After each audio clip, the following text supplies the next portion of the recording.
Chapter 1. It was the third month of spring when the grass was long and the flowers were blooming.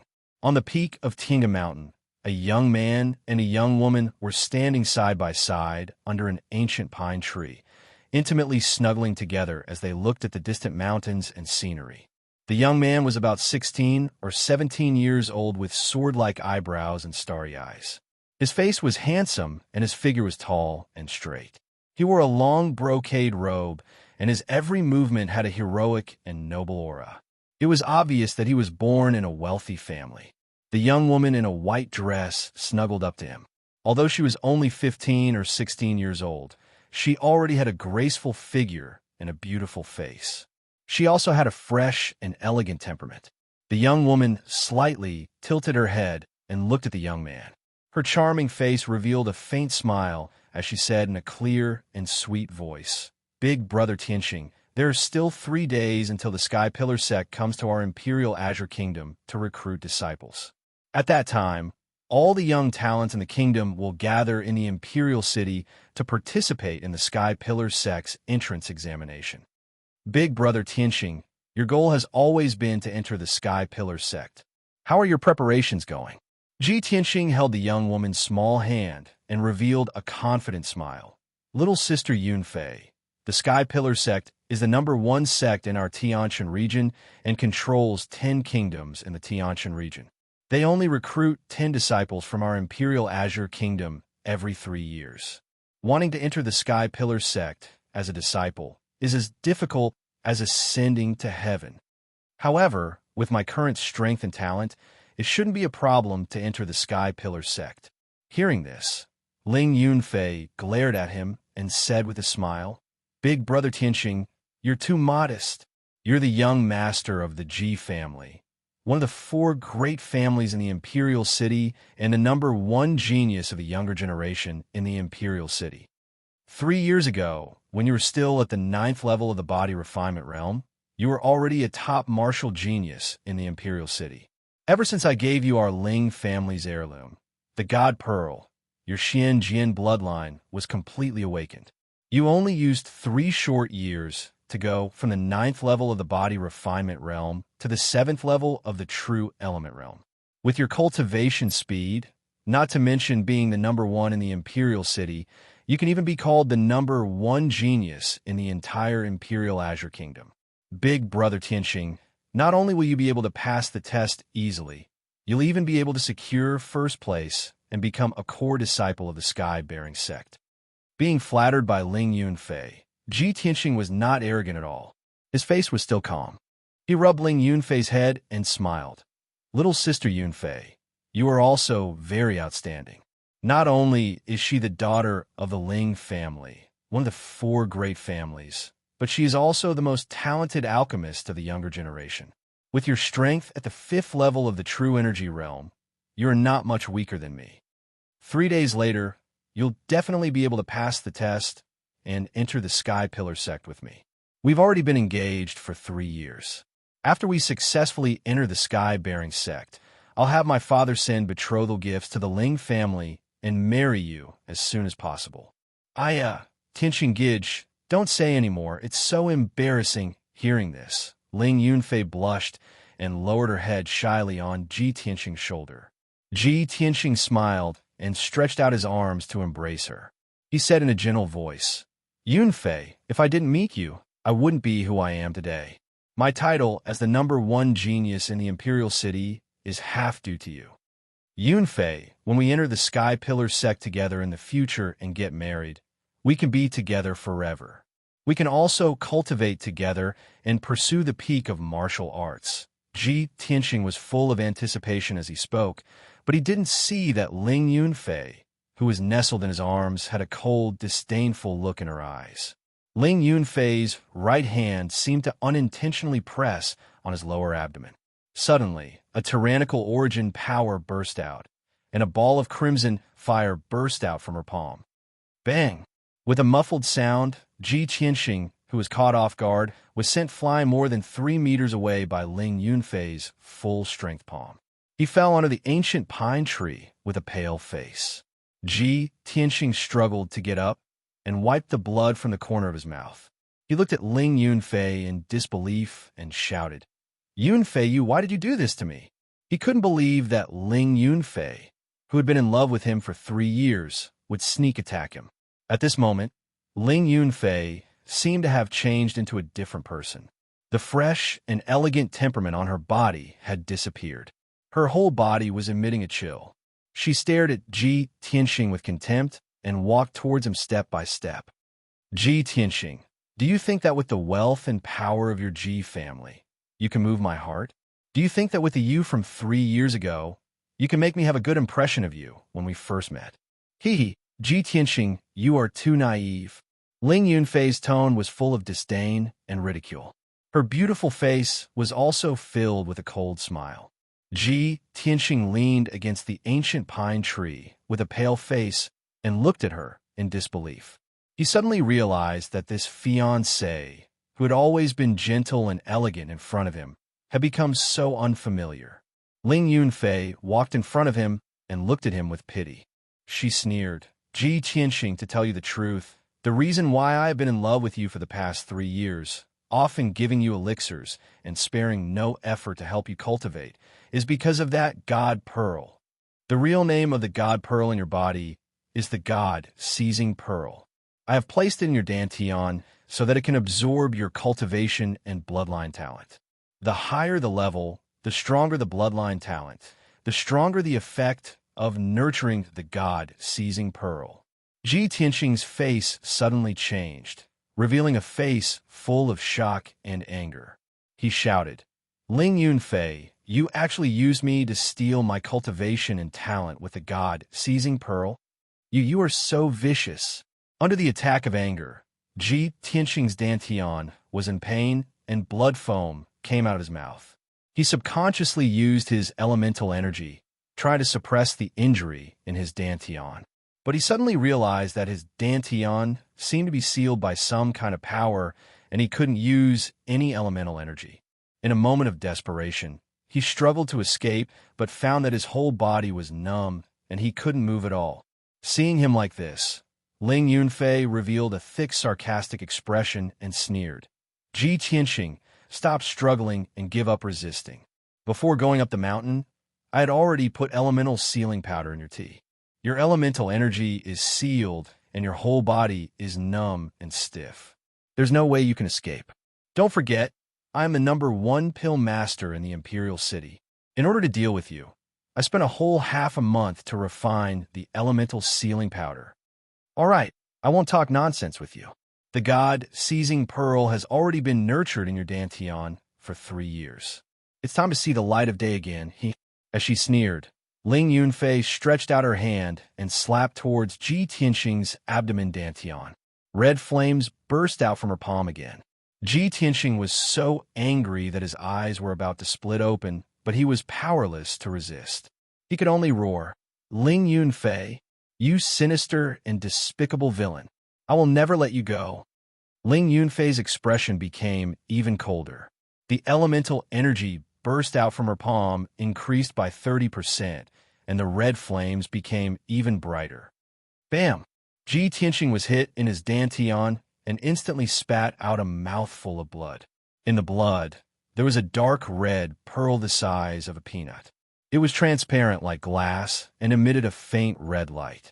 This was the God Seizing Pearl. It contained Ji Tianxing's 3 years of cultivation and thick Xinjian bloodline power. Ling Yunfei picked up the God Seizing Pearl and observed it for a moment. Her face was full of gratification. Xinjian bloodline is indeed extraordinary. 3 years to nurture the God Seizing Pearl to this extent. Ji Tianxing, I really have to thank you. Ji Tianxing was so angry that he gritted his teeth. He endured the serious injuries on his body and roared angrily. Ling Yunfei, even if you took away the God Seizing Pearl with the talent of my Xinjian bloodline, I am still a martial arts genius. I will recover my strength very soon. At that time, I will repay today's hatred tenfold. Ling Yunfei suddenly laughed disdainfully. Haha, Ji Tianxing, you have underestimated the power of the God Seizing Pearl. Not only did it take away your power, it also took away your Xinjian bloodline. From now on, you're a cripple who can't cultivate. How can you take revenge? You. Ji Tianxing was already seriously injured. After being stimulated like this, his qi and blood suddenly flowed backward. His vision turned black and he fainted. At this time, a handsome young man with a feminine temperament walked out from behind the ancient tree. When Ling Yunfei saw the handsome young man, she immediately revealed a charming smile. She quickly went up to him and handed him the God-seizing pearl. Little prince, it's done. This God-seizing pearl should be returned to its rightful owner. The handsome young man took the God-seizing pearl and hugged Ling Yunfei in his arms. He smiled and said, Fei Fei, you have suffered a lot for me in these 3 years. Don't worry, I will not let you down. Ling Yunfei revealed a happy smile and hugged the handsome young man's neck. She whispered, Little prince, Yunfei is willing to do anything for you. Little prince, you have to refine the God-seizing pearl as soon as possible. Soon, you'll be famous all over the world. The new book has officially started its journey. Brothers and sisters, please add it to the bookshelf. If you think it is good, please give me a few recommendation votes. Thank you. Chapter 2. In a daze, Ji Tianxing woke up. He only felt a splitting headache, and his chest and dantian felt as if they were being pricked by needles. He opened his eyes with difficulty and found himself lying on a familiar bed. Hearing the sound of sobbing, he slowly turned his head and saw the maid wearing a green dress sitting by the bed, secretly wiping her tears. Huaner, Ji Tianxing weakly called out.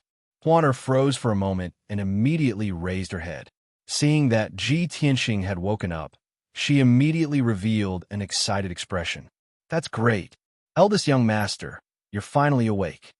Woo-woo, you've been unconscious for so many days. Huaner was worried to death. Huan was Ji Tianxing's personal maid. Not only was she cute, but she also grew up with Ji Tianxing. The two of them were like siblings. Ji Tianxing woke up a lot. He slowly sat up and looked around. Only then did he realize that he was in his own room in the Ji mansion. Huaner, who saved me? Huaner wiped away the tears on her pretty face and quickly replied, Eldest young master, it was Miss Yunfei who brought you back. You've been unconscious since you came back. Ling Yunfei. She was the one who sent me back.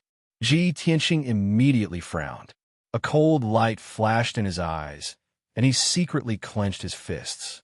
He thought of another matter and asked in a deep voice, Huaner, how long have I been unconscious? Eldest young master, you've been unconscious for 5 days and 5 nights. 5 days and 5 nights? Ji Tianxing's expression changed, and he involuntarily shouted, Then the entrance test of the Sky Pillar sect? Didn't I pass it already?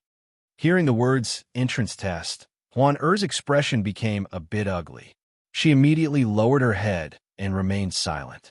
Ji Tianxing saw that her expression was strange and quickly asked, Huaner, quickly tell me, what happened during the 5 days I was unconscious? Eldest young master. Huaner's voice carried a sobbing tone. She stuttered, not daring to say anything. Ji Tianxing had a bad premonition and became even more anxious. Huaner, tell me quickly. Huan hesitated for a moment before telling the truth. Eldest young master, Miss Yunfei sent you back to the mansion 5 days ago. You've been unconscious the whole time, which made Master very anxious. Miss Yunfei came to see you twice, and each time, she brought the Ling family's godly doctor to treat you. The godly doctor said that you are fine and will wake up after a few days of rest. The day before yesterday, the Sky Pillar sect's test began. Miss Yunfei successfully passed the test and brought people to the estate to persuade Master to carry you to participate in the test. Master hesitated and was worried, but she said that your greatest wish was to enter the Sky Pillar sect. She also said that although you were unconscious, it wouldn't affect the strength test, so Master agreed. Speaking up to here, Huaner paused for a moment. Her small face was filled with anger, and her eyes were filled with tears. She sneaked a glance at Ji Tianxing's expression before continuing in a small voice. Later, you were tested while you were unconscious and were only at the 3rd level of the body refinement realm. You didn't pass the Sky Pillar sect's test, and even became the laughingstock of the entire imperial city. Now, everyone in the imperial city knows about this matter. Ji Tianxing's face instantly turned as white as paper.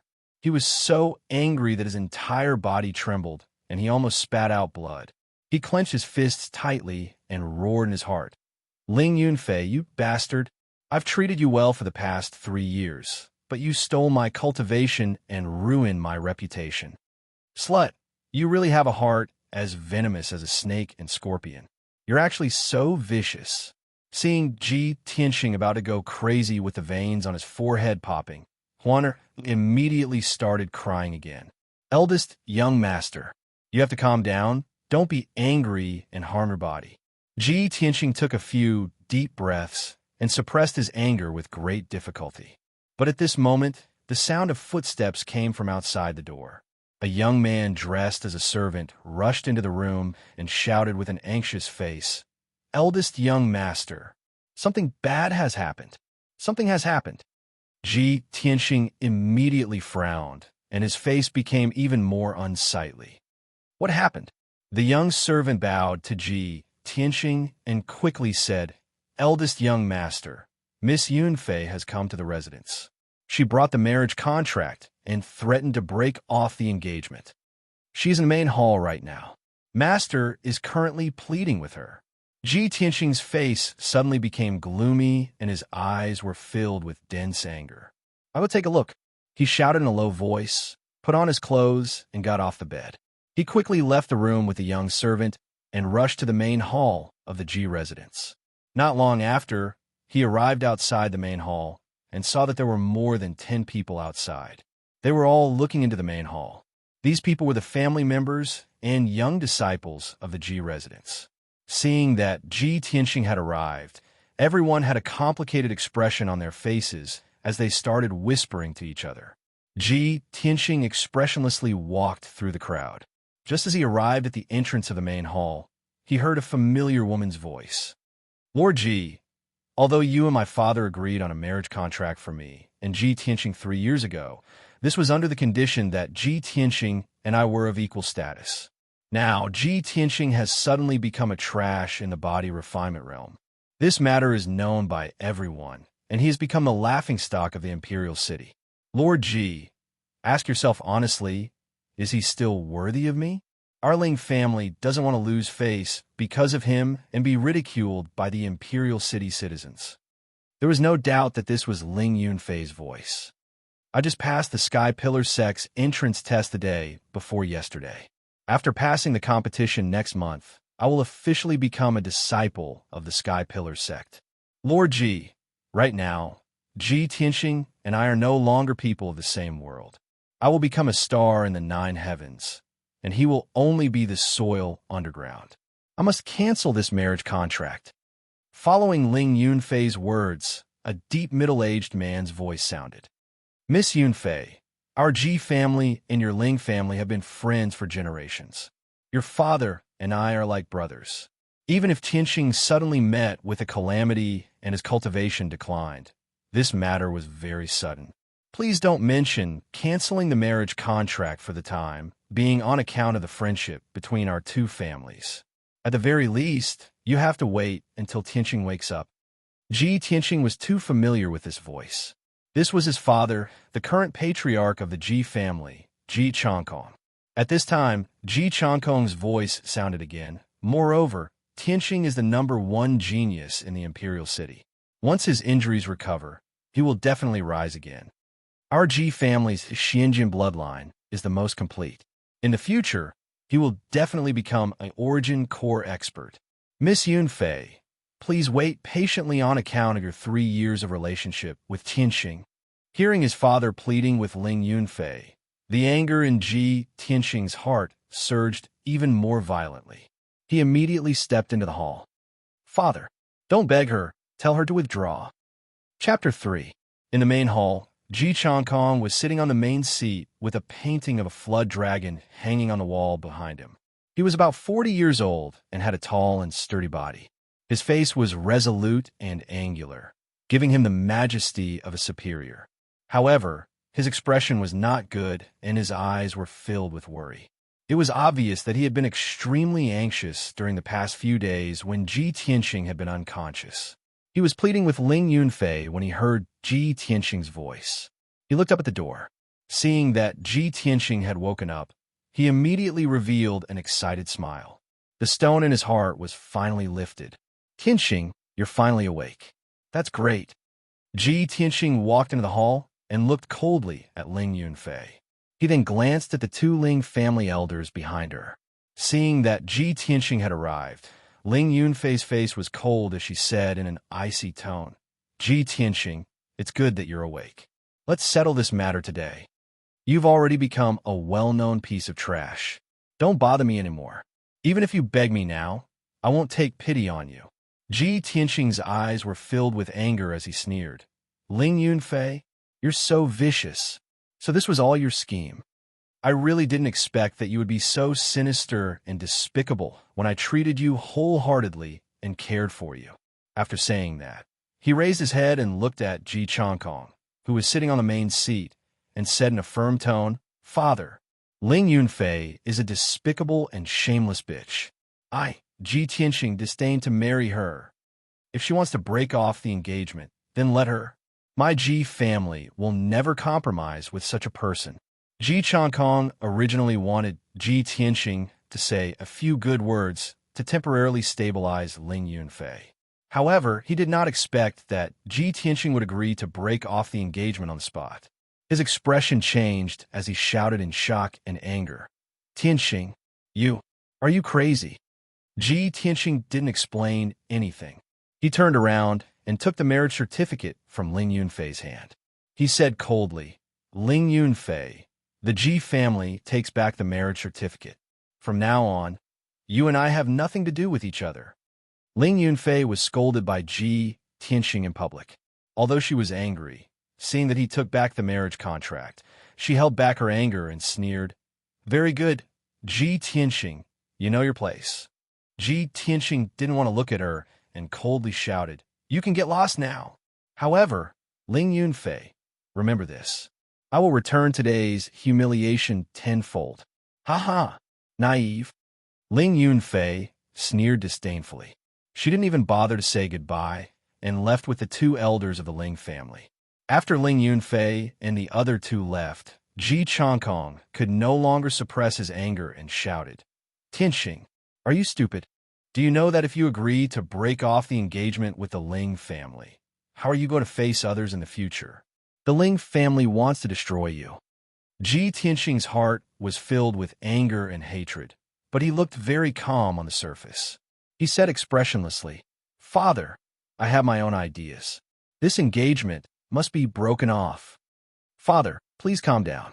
I will take my leave first. After saying that, he turned and left the hall. Ji Changkong's face was ashen. He couldn't help but smash the pearwood table in front of him.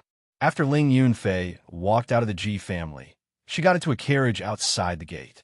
There was a handsome young man with a feminine temperament sitting in the carriage.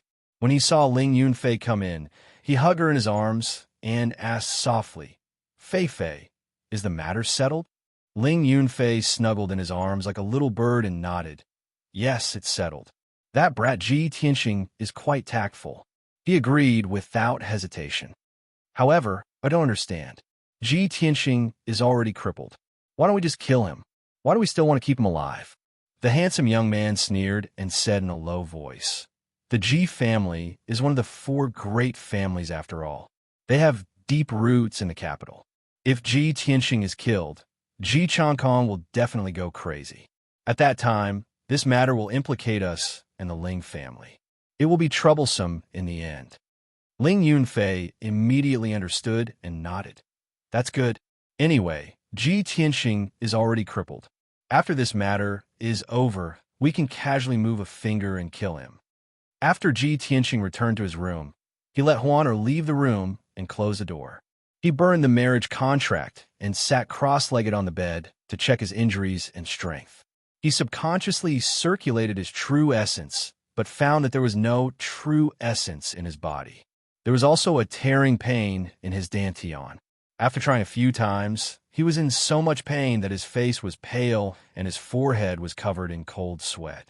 He had no choice but to accept reality. Just as said, he had fallen from the true essence realm to the body refinement realm. In this world, martial artists were divided into the body refinement realm, true essence realm, Tongxian realm, and Yuan Dan realm. Each realm was divided into 9 grades from the lowest to the highest. As for above the Yuan Dan realm, it was said that there were sky origin realm martial artists who could fly. However, that was only a legend. In the past 100 years, there had not been a sky origin realm martial artist in Clear Sky Country. Ji Tianxing was the same as other martial artists. He started his cultivation from the first level of the body refinement realm. Since he was 8 years old, he used all kinds of methods to train his body and cultivate martial skills to increase his strength. 3 years ago, he broke through the 9th level of the body refinement realm. He absorbed the energy of heaven and earth and condensed it into a true essence cyclone in his dantian, reaching the true essence realm. In the following 3 years, his strength soared and improved rapidly. Last month, he successfully broke through to the 7th level of the true essence realm. At the age of 17, he was already at the 7th level of the true essence realm. He could be called the #1 genius in the capital. In addition, he had awakened the Ji family's ancestors' Xian sword bloodline. His future was limitless, and he had high hopes of becoming a Yuan Dan realm martial artist. But now it was all gone. He fell from the true essence realm to the body refinement realm and became a trash at the 3rd level of the body refinement realm. Furthermore, after he carefully checked his internal organs, he found that his Xian sword bloodline had disappeared. The truth was just as Ling Yunfei said. Not only did the God-stealing pearl take away his power, it also took away his Xian sword bloodline. The Xian sword bloodline was his biggest reliance. With this bloodline in his body, he was a martial arts genius. Sooner or later, he would be able to return to the peak. But now, the Xian sword bloodline was taken away. His hopes of rising again were destroyed. Ji Tianxing was filled with anger. The hatred in his heart had reached its limit. He could not wait to kill Ling Yunfei. His heart was filled with unwillingness. He muttered softly, "Even if my Xian sword bloodline is gone, I am no longer a genius. But my cultivation experience from these few years is still here. I want to cultivate again. I must return to the true essence realm." Therefore, he placed both hands flat on his knees and activated his family's golden leaf mystic skill. But before he could feel the energy of heaven and earth, there was a tearing pain in his dantian. Ji Tianxing could not help but let out a muffled groan. His head was dizzy. He closed his eyes. An image appeared in his mind. It seemed to be the image of his dantian. He saw that his dantian had disappeared, leaving behind a belly-button-sized black hole. My dantian! It actually disappeared. Ji Tianxing was stunned. A sense of despair welled up in his heart. The dantian was the place where a martial artist stored his true essence. It was also the foundation and core of martial arts cultivation. If a martial artist's dantian was damaged, he would never be able to step into the true essence realm. He could only be a weakling in the body, refining realm for the rest of his life. His entire dantian had disappeared and turned into a black hole. At this moment, Ji Tianxing was filled with grief and indignation. But at this moment, the black hole in his dantian suddenly burst out with a strong, devouring force and swept his mind into it. Ji Tianxing fainted. His body fell limply on the bed, and there was no more movement. But his mind was still awake. Passing through the black hole in his dantian, he came to a dark and mysterious space. This was a vast space. The ground was a barren wasteland. Many weathered rocks were scattered in the cold and hard soil. The sky was gray and overcast. It was filled with an icy aura of death. It was very oppressive. Wisps of gray fog floated in the air. It covered the distance in a hazy way, making him unable to see clearly. Ji Tianxing's mind was like a candle flame. It flickered in the gray fog and slowly floated forward. What is this place? Ji Tianxing was filled with doubt and shock. He could not help but look around. Suddenly, he saw a blurry, huge black shadow in the distant wasteland. It was like a huge mountain. He increased his speed and floated over. Very soon, he was close to that black shadow. When he came close, he saw clearly that it was not a huge mountain. It was a stone tablet that was tens of thousands of feet tall. The stone tablet was completely black. It looked like a huge sword that stood between heaven and earth. Chapter 4. The black sword steel stood between heaven and earth, exuding an incomparably majestic aura that could suppress heaven and earth. Ji Tianxing saw that the black sword steel was covered with traces of wind, frost, and time. It looked very ancient. This sword steel had been around for a very long time, as if it was as old as heaven and earth, and had existed since ancient times. He looked up at the tall sword steel and saw 4 mottled words engraved on the sword steel. Every stroke of the words was complex, vigorous, and powerful. It seemed to contain an unparalleled, sharp sword intent that could pierce through the steel and tear the sky apart. Ji Tianxing only took a few more glances and was suppressed by the sword intent contained in the 4 words. A deep sense of reverence grew in his heart. The 4 words were very mysterious and ancient. They were not words of this era at all. He had never seen them before. But strangely, there was a vague feeling in his mind, and he recognized the 4 words. Kenshin's tomb. Kenshin's tomb? This is a graveyard? Ji Tianxing was puzzled and thought to himself, no wonder it looks so desolate and gloomy. It's also filled with the aura of death. However, I've only heard of some strong people calling themselves sword masters. Even the number 1 swordsman in the Azure Cloud Kingdom only dares to call himself a sword master. There's actually someone called Kenshin. Then what realm was he in? Ji Tianxing couldn't understand what kind of strength and realm the sword god was, but he could guess that Kenshin's tomb was so majestic. He must have been a top expert when he was alive. He retracted his gaze from the sword steel and continued to float towards the sword steel. After a while, he arrived at the bottom of the sword steel and sized up the surrounding wasteland. He saw that on the left and right sides of the sword steel, there were more than 10 black tombstones standing in a row. Ji Tianxing counted. There were a total of 18 tombstones, 9 on each side. He walked to the left row of tombstones and found that there were ancient words engraved on each tombstone. Some of the tombstones had more words, as many as hundreds of words. Some of the tombstones had fewer words, only 1 or 2 sentences or more than 20 words. To Ji Tianxing, these ancient and mysterious characters should be unfamiliar. However, after staring at the first tombstone for a while, he had a vague feeling in his mind and actually recognized those complicated and obscure words. Looking at those ancient words, he could not help but recite them in his heart. Initial level of Sword Dao, Sword Heart. The so-called Sword Heart is to temper the sword body and condense the sword heart. At the peak of this Dao, one can reach the state of having no sword in hand, but the sword is in one's heart. Seeing this, Ji Tianxing could not help but stop. His heart was filled with shock and disbelief. He had never heard of these 2 sentences before. Moreover, it was completely inconsistent with his cultivation experience and knowledge. It was even subversive. He had been practicing the 10 mysterious swordsmanship that was passed down in his family since he was a child. From a first day, he started practicing the sword. He had been practicing with a treasured sword in his hand. Not only him, but even the sword masters of the Qingyun Kingdom had to use swords in order to display their swordsmanship.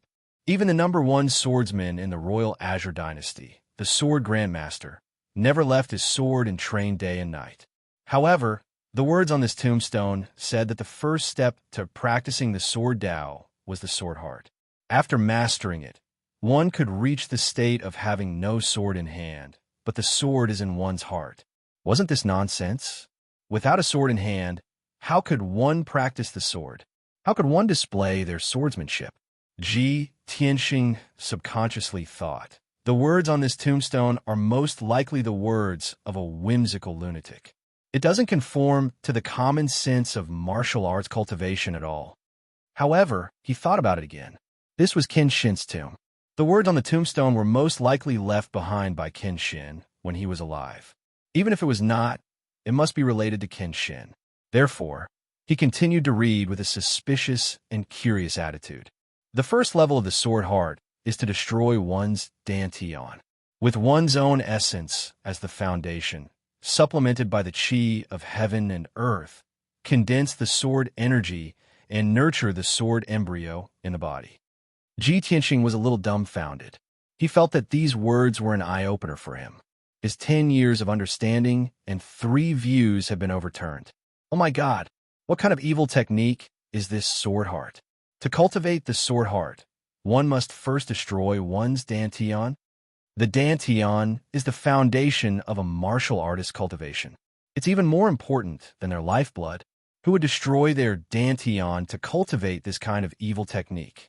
Unless they're crazy. Thinking of this, Ji Tianxing was stunned for a moment. A strange idea popped up in his mind. Normal martial artists can't destroy their dantian to cultivate the sword heart. I'm different. My dantian has already disappeared. I can't reach the true energy realm in this lifetime. I can only be a body refinement realm trash in this lifetime. Maybe I could try to cultivate it?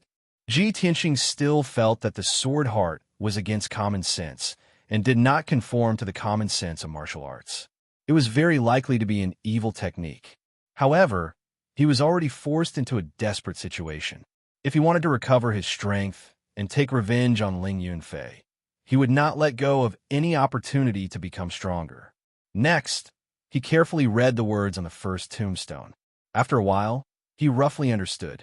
If I want to cultivate the sword heart Tao, I have to refine my body into qi, using my own essence qi to combine with heaven and earth yuan qi, condensing it into sword qi, then using the sword qi to nurture a sword embryo in my body.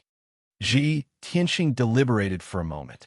He felt that this cultivation method was very novel and strange. Perhaps it might really succeed. He memorized the words on the first tombstone and looked at the second tombstone. There were fewer words on this tombstone, only over 20 words. What was recorded was a meditation cultivation circulation route. He memorized the 20 over words cultivation chant and looked at the third, fourth, and fifth tombstones. In the end, he discovered that the words on the last few tombstones were getting more and more profound. Even if he could recognize the words on the tombstones, he could not understand what those words meant. He forced himself to take a few more glances and felt mentally exhausted. His thoughts also became chaotic. Ji Tianxing knew that his strength realm was too low. He had not started cultivating the sword heart Tao yet. If he forcefully looked at the profound cultivation method, it was very likely that he would lose his rationality and become a lunatic. Therefore, he quickly withdrew his gaze and stopped looking at the tombstones, biting off more than I can chew. Whether the sword heart Tao is an evil technique or not, it must be cultivated and comprehended step by step. I'll leave here first and try the cultivation method of the first level of the sword heart Tao. Ji Tianxing had just thought of leaving when the mysterious space and the 18 ancient tombstones immediately became illusory and blurry. In the next moment, Ji Tianxing's mind returned to its original position, and he woke up. He sat up from the bed and opened his eyes to look around. He found that he was still in the room. Outside the window, the curtain of night had fallen and the lights were lit. He picked up the teacup at the bedside and drank a mouthful of tea. He rubbed his eyebrows tiredly and muttered in a low voice, "Why do I feel like I'm dreaming? I don't know if that Kenshin's tomb and the 18 tombstones are real or just a dream." Ji Tianxing frowned and recalled. The words on the first and second tombstones clearly appeared in his mind. He hesitated for a while and decided to take a risk and try to cultivate the sword heart Tao. Chapter 5. Ji Tianxing walked to the corner of the wall and turned the inkstone on the bookcase. The bookcase flipped over and revealed a secret passage. He entered the secret passage and walked a few feet before he entered a hidden secret room.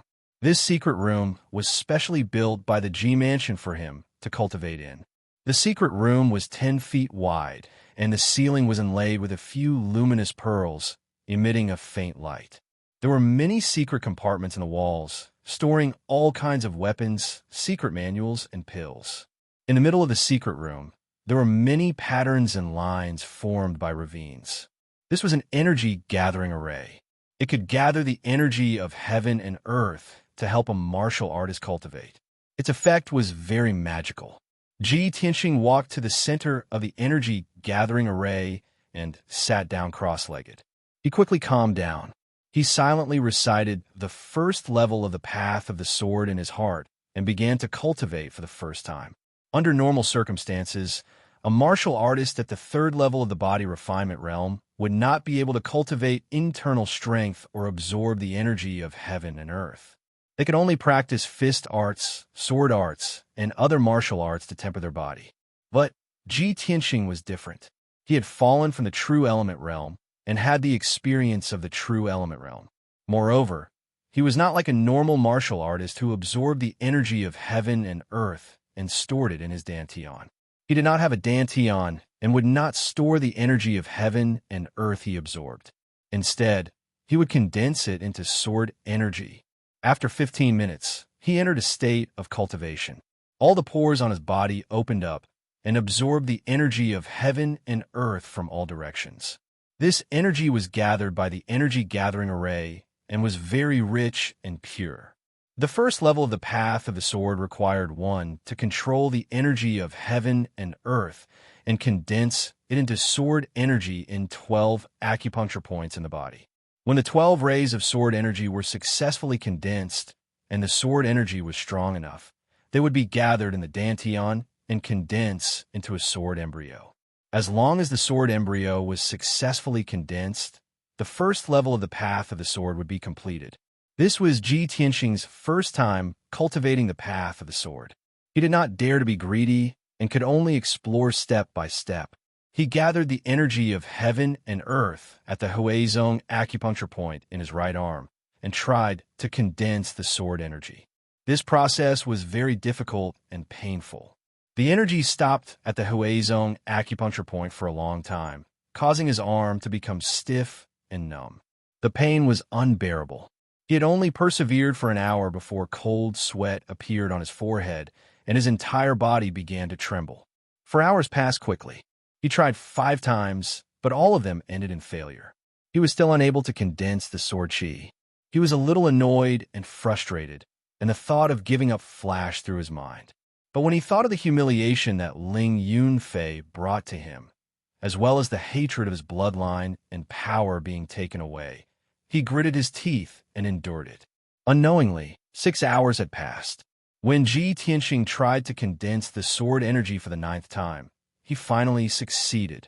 His spiritual qi merged with the spiritual qi of heaven and earth, forming a toothpick-sized golden sword qi, quietly floating in the Huizong meridian on his arm.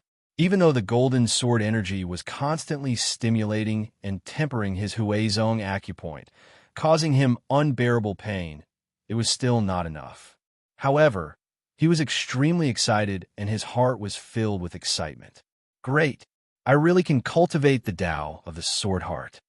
Even if I don't have a dantian, I can still become a sword Tao expert if I cultivate the Tao of the heart of the sword. Ji Tianxing did not rest and continued to cultivate the Tao of the heart of the sword. He wanted to condense the sword qi in the Yangqi acupoint. This time, with his previous experience, the success rate of condensing the sword qi had indeed increased. He only used 5.5 hours, and after 7 attempts, he managed to condense a sword qi in the Yangqi acupoint. I finally have 2 sword qis. As long as I can cultivate 12 sword qis, I will be able to condense the sword embryo very quickly. At that time, my strength will definitely increase greatly. Ji Tianxing revealed a gratified smile and ended his cultivation for the time being. When he left the secret room and returned to his room, he realized that the night had passed and it was already bright outside the window. Huan had already woken up and brought a basin and a towel to help him wash up. After he finished washing up, Huaner brought breakfast in a food box. Huaner served a breakfast, but she was a little absent-minded and looked like she wanted to say something but stopped. Ji Tianxing saw that something was wrong and asked her, "Huaner, do you have something you want to say to me?" Huan hesitated for a moment before saying in a small voice, "Eldest young master, yesterday you agreed to the Ling family's annulment of the marriage. This matter has already spread throughout the imperial city. The rumors outside have spread into the residence, and angered Master quite a bit. He seems to be a little unwell and didn't eat this morning. Ji Tianxing put down his bowl and chopsticks, his face revealing a touch of worry. The impact of this matter is too great. It's normal for father to be unable to accept it for the time being. He will only calm down after a period of time. Since he's unwell, the residents will naturally invite a doctor to take a look. There's no need to worry. I won't go see father, so as to avoid him getting angry again. Huan, I need to rest well these few days. Don't let anyone disturb me. As for the people outside, let them say whatever they want. There's no need to pay attention to them. Huan nodded obediently and continued. Eldest young master, this morning I heard from the people in the residence that Master Shui of the Spiritual Medicine Hall has come out of seclusion. Master Shui has come out of seclusion? Ji Tianxing raised his eyebrows, and a smile appeared on his face. The Spiritual Medicine Hall was one of the most authoritative medicine halls in the Imperial City. Master Shui was also a famous genius doctor in the Imperial City. Even the Ling family, who were experts in refining pills, had to be courteous to Master Shui. After all, Master Shui's medical and pill refining skills were ranked in the top 3 in the Imperial City. He was on par with the Ling family's old ancestor and the Imperial Physician King. The Ji residents had also had dealings with Master Shui. They had purchased many pills from the Spiritual Medicine Hall for the Ji family's disciples to cultivate or treat their injuries. Huan looked at Ji Tianxing with a face full of hope and said seriously, Master Shui has been in seclusion for 3 months. It's said that he has refined a furnace of black level upper grade pills. Many people have gone to see him today. Eldest young master, you should also go see Master Shui. With Master Shui's medical skills, he will definitely be able to treat your injuries and help you recover your strength. When the time comes, those bastards who laughed at you in the Imperial City will have to shut their stinky mouths. Ji Tianxing's mouth revealed a bitter smile. He thought to himself, silly girl, my black sword bloodline and Dantian have both disappeared. Even if Master Shui were to help me, he would not be able to heal me. Huaner saw that he was silent and said anxiously, Eldest young master, don't you want to recover your strength? The Ling family humiliated you. I want to fight them to the death. Besides, you have to think about the old master. If you can recover your strength, the old master will be very happy. Huaner tried to persuade him a few more times. Ji Tianxing could not resist her stubbornness and nodded in agreement. All right, Huaner, accompany me to the Spiritual Medicine Hall later. And only then did Huan reveal a happy smile and quickly nodded in agreement. Ji Tianxing looked at the courtyard outside the door. His eyes surged with light as he thought to himself, although the Sky Pillar Sect's entrance test has passed, those who pass the test will still have to participate in next month's large competition. Only those who obtain the top 10 in a large competition can become a true disciple of the Sky Pillar Sect. I still have a month's time. If I can return to the true element realm within a month, I will be able to wash away my humiliation in the large competition and get my revenge. Chapter 6. After breakfast, Ji Tianxing took Huan to the Spirit Medicine Hall in a carriage. On the way, Ji Tianxing and Huan sat in the carriage and chatted. They inadvertently talked about Master Shui's newly refined pills. Ji Tianxing smiled and said, Huan, there will be a lot of people going to the Spirit Medicine Hall to see Master Shui today, and there will be people from other big families among them. Huan blinked her big eyes and asked, Young Master, why? Ji Tianxing explained, because profound level upper grade pills are too rare. Not to mention true energy realm martial artists, even Tongxian realm martial artists would be moved. If a profound level upper grade pill can be used, true energy realm martial artists will have a great increase in strength. Even Tongxian realm martial artists will benefit greatly from it. The grades of pills I know are divided into ordinary pills, origin level pills, and profound level pills. Each grade of pill is further divided into low grade, middle grade, upper grade, and top grade. For example, I usually only take origin level pills. Every month, I take 20 or so pills, and it costs over 10,000 silvers. And profound level pills are even more expensive. Each pill costs over 10,000 silvers. This time, Master Shue's profound, level upper-grade pills can be sold for 100,000 silvers each. Moreover, he may not be willing to sell. One pill costs 100,000 silvers? Wouldn't that be enough to buy 10 houses in the imperial city? Huaner was stunned. She opened her small mouth in disbelief. Ji Tianxing smiled and didn't say anything else. Not long after, the carriage arrived at the spirit medicine hall and stopped at the entrance. Before Ji Tianxing got off the carriage, he heard a burst of noise and discussion coming from the entrance. He got off the carriage and saw that the spirit medicine hall's entrance was crowded with people. There were at least 40 people. These people were all aristocratic families in the imperial city.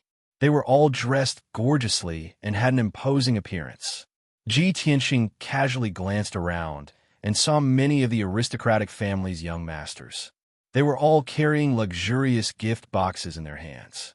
Although the spirit medicine hall's entrance was wide open, there were only 2 black-clothed guards guarding the entrance.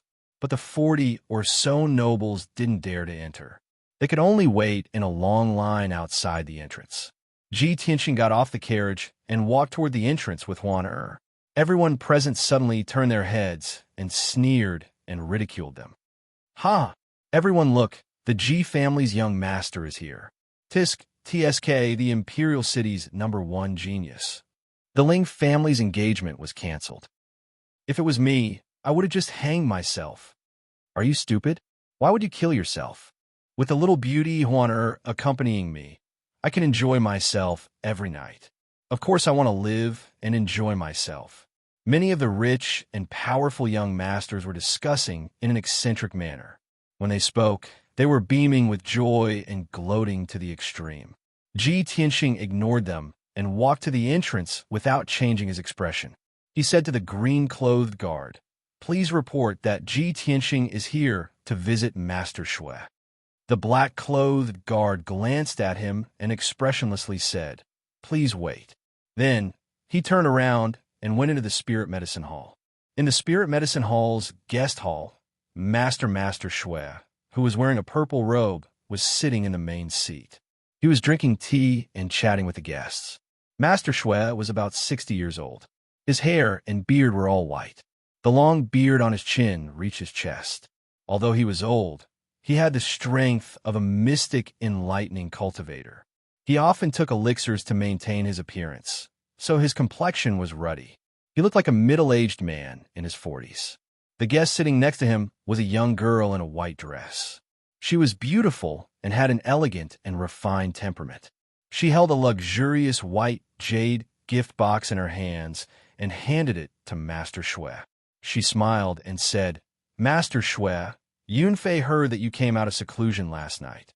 She came early in the morning to celebrate. These 2,000-year-old jade lotus fruits are a token of my appreciation. Please accept them." Master Shui raised his eyebrows. His eyes flashed with surprise. He smiled and took the white jade gift box. "Aya, niece Yunfei is truly considerate. The 1,000-year-old jade lotus fruit is a top medicinal ingredient that can only be found by chance. Niece, you even got 2 of them at once. This old man will remember your kindness." Ling Yunfei smiled faintly and said in a tactful voice, "As the saying goes, a treasured sword is given to a hero. Only this kind of top medicinal ingredient is worthy of Master Shui's status. Moreover, Master Shui has always been on good terms with our Ling family. Yunfei came here to greet you on behalf of my father." "Ha ha! Then this old man will thank niece Yunfei." Master Shui let out a hearty laugh as he took out a small white jade bottle from his sleeve. "Niece Yunfei, here are 2 spirit-nourishing pills. This old man refined them last night. These pills will definitely increase your cultivation and help you smoothly enter the Sky Pillar sect through the large competition." Ling Yunfei revealed a joyful expression and quickly accepted Master Shui's gift. She had just accepted the small, white jade bottle and was about to say a few words of thanks. At this time, a green-clothed guard walked into the hall. He bowed and reporting to Elder Shui, the eldest young master of the Ji family. Ji Tianxing requests an audience. Ji Tianxing? Master Shui raised his eyebrows and asked in confusion, "What is he doing here?" After saying that, he secretly glanced at Ling Yunfei. Ling Yunfei's expression also changed slightly. A trace of mockery flashed through her eyes. She quickly smiled and explained to Master Shui. Master Shui, you have been refining pills in seclusion for 3 months and only came out last night. Perhaps you still don't know about Ji Tianxing's matter. Ling Yunfei immediately told him about Ji Tianxing turning into a cripple and breaking off the engagement with her. Master Shui's expression changed a few times. He then shouted at the green-clothed guard. Coax him away. A disgraced cripple still wants to beg this old man to save him? Understood. The green-clothed guard cupped his hands and left the hall. Ji Tianxing stood at the entrance of the elixir hall and waited patiently with a calm expression. Even though the rich and powerful children next to him whispered and looked at him with contempt from time to time, they let out mocking chuckles. However, he turned a blind eye and turned a deaf ear to them. He tried his best to suppress the anger in his heart. He knew very well that when he was still the #1 genius in the imperial city, these rich and powerful children could only look up to him and envy him in their hearts. However, they did not dare to offend him. In the past, these rich and powerful children had all bowed to him and flattered him. Therefore, now that he had become a cripple and a laughingstock, these people would double the ridicule and insult him. This was reality and also human nature. At this time, the green-clothed guard returned to the entrance. He looked at Ji Tianxing with a cold expression and said contemptuously, Boy, Master Shui does not want to see you. You can leave now. The nobles and aristocrats outside the gate immediately burst into laughter and began to gloat over the misfortune of others. Ji Tianxing's expression changed slightly. He secretly clenched his fists. Huan was so angry that her face turned pale. She shouted at the green-clothed guard, Bastard, do you know who you are talking to? This is our Ji clan's eldest young master. Before she could finish speaking, the green-clothed guard sneered and said in a mocking tone, How could I not know the Ji clan's eldest young master? Now everyone in the imperial city knows him. He is the #1 genius in the 3rd level of the body refinement realm. Huaner was so angry that her whole body trembled. She clenched her teeth and was about to teach him a lesson. Ji Tianxing said with a cold expression, Huaner, forget it. Let's go. Huaner angrily glared at the green-clothed guard. Then she followed Ji Tianxing and left. However, just as Ji Tianxing walked out of the crowd, a luxuriously dressed young man in a blue robe rushed out and blocked his path. Brothers, the new book is officially uploaded. Please add it to your collection and vote for it. Little he needs your support. Thank you, everyone. Chapter 7. The blue-robed youth was about 17 or 18 years old. He had a tall and straight figure and a handsome face. In his hand, he held a white jade fan. However, he had a frivolous air about him. Between his eyebrows, there was a wretched and vulgar look. Io, isn't this our #1 genius, young Master Ji? The blue-robed young man squinted at Ji Tianxing and sneered in a strange way. Young Master Ji, you also have a day like this? Even Master Shui disdains to see trash like you. TSK, 3rd level of the body refinement realm. You can't even compare to my horse servant. Ji Tianxing's face darkened. He coldly stared at him and shouted, Gu Hao, who gave you the guts to be so arrogant in front of this young master? What? Have you already forgotten the lesson I taught you last year? Gu Hao, the 3rd young master of the Gu clan, was at the 5th level of the body refinement realm. He was a famous hedonistic young master in the imperial city. Although the Gu clan's power could not be compared to the Ji clan, it was still second only to the 4 great clans. Last year in June, Gu Hao coveted Huan Er's beauty and took liberties with her in public. When Ji Tianxing found out about this, he rushed into the brothel on his horse and beat up Gu Hao, who was drinking wine. He was bedridden for 3 months. This incident caused a sensation in the entire city. Gu Hao also became the laughingstock of the common people. However, no matter how humiliated Gu Hao was, he did not dare to seek revenge from Ji Tianxing. He could only endure until today. Today, when he heard Ji Tianxing mention this incident, Gu Hao's face turned ashen. He angrily shouted, "Ji Tianxing, you useless bastard. Last year, I only took liberties with your servant girl. You actually broke 4 of my ribs and even broke my leg. I've always remembered this grudge." As he spoke, he approached Huan with a lecherous smile. "Ji Tianxing, aren't you protective? Aren't you very fond of Huan? Today, I will not only take liberties with her, I will also molest her in front of you. Let's see what a trash like you can do to me." After speaking, Gu Hao suddenly grabbed Huan wrist with one hand and grabbed her chest with the other. When the nobles outside the door saw this scene, they all showed expressions of schadenfreude. Everyone knew that after enduring for a year, Gu Hao was finally going to take his revenge today. Ji Tianxing's age. Gu. When Gu Hao grabbed Han wrist, she let out a panicked scream and struggled desperately. Gu Hao's big hand was about to grab Huan's full and towering breasts. Tease. Although he had fallen to the 3rd level of the body refinement stage, and his strength was extremely weak, he was still a martial artist. However, he was a martial arts genius after all. He had practiced exquisite martial arts and had rich combat experience. His palm was as fast as the wind and instantly hit Gu Hao's left chest. Bang! Gu Hao's body swayed a few times, but he didn't fall. He didn't even take half a step back. He let go of Huan, who was struggling, and turned his head to look at Ji Tianxing. His face revealed a disdainful sneer. "Ha ha!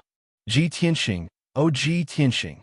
You really are a trash at the 3rd level of the body refinement stage. Such pitiful strength. It's not even enough to tickle me." "Ha ha ha!" Gu Hao laughed arrogantly. He looked at Ji Tianxing with a gaze full of ridicule. The surrounding nobles all burst into laughter. They pointed at Ji Tianxing and mocked him without restraint. If it was before, Ji Tianxing's palm would have sent him flying. He would have been seriously injured and vomited blood. He might even lose his life. But now, Gu Hao was hit by his palm, but he didn't feel anything. It didn't hurt or itch. But no one noticed that when Ji Tianxing's palm hit Gu Hao, a toothpick-sized golden sword aura flew out from his palm. The golden sword aura flashed and instantly entered Gu Hao's body.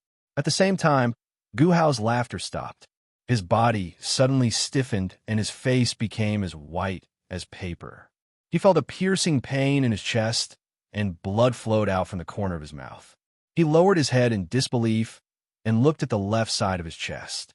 He saw that there was a rice-sized bloody hole on the left side of his chest.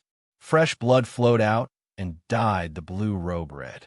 Gu Hao stared at Ji Tianxing in fear and said intermittently, "Ji Tianxing, you dare kill me?" After saying that, his body went limp and fell to the ground. The crowd was silent. All the discussions and mocking laughter disappeared. The crowd was shocked by this scene. They stared at Gu Hao in disbelief. They didn't understand what had happened. Ji Tianxing was also stunned. He looked at Gu Hao with a gloomy face and then looked at his right palm. His eyes flashed with suspicion. He only wanted to teach Gu Hao a lesson. He didn't want to kill him. He couldn't kill him in front of so many rich and powerful people. No matter how much of a hedonistic bastard Gu Hao was, he was still the 3rd son of Yunzhou's provincial governor. Ji Tianxing killed him in front of so many people. The Gu family wouldn't let it go. They would definitely take revenge on the Ji family. But now, Gu Hao was lying on the ground without any movement. It was obvious that he had stopped breathing. Ji Tianxing couldn't understand. He only used one palm and didn't use any weapon. How could Gu Hao's chest be injured and bleeding? How could he die on the spot? The crowd was silent for a few seconds. Suddenly, there was an uproar. They all shouted in shock.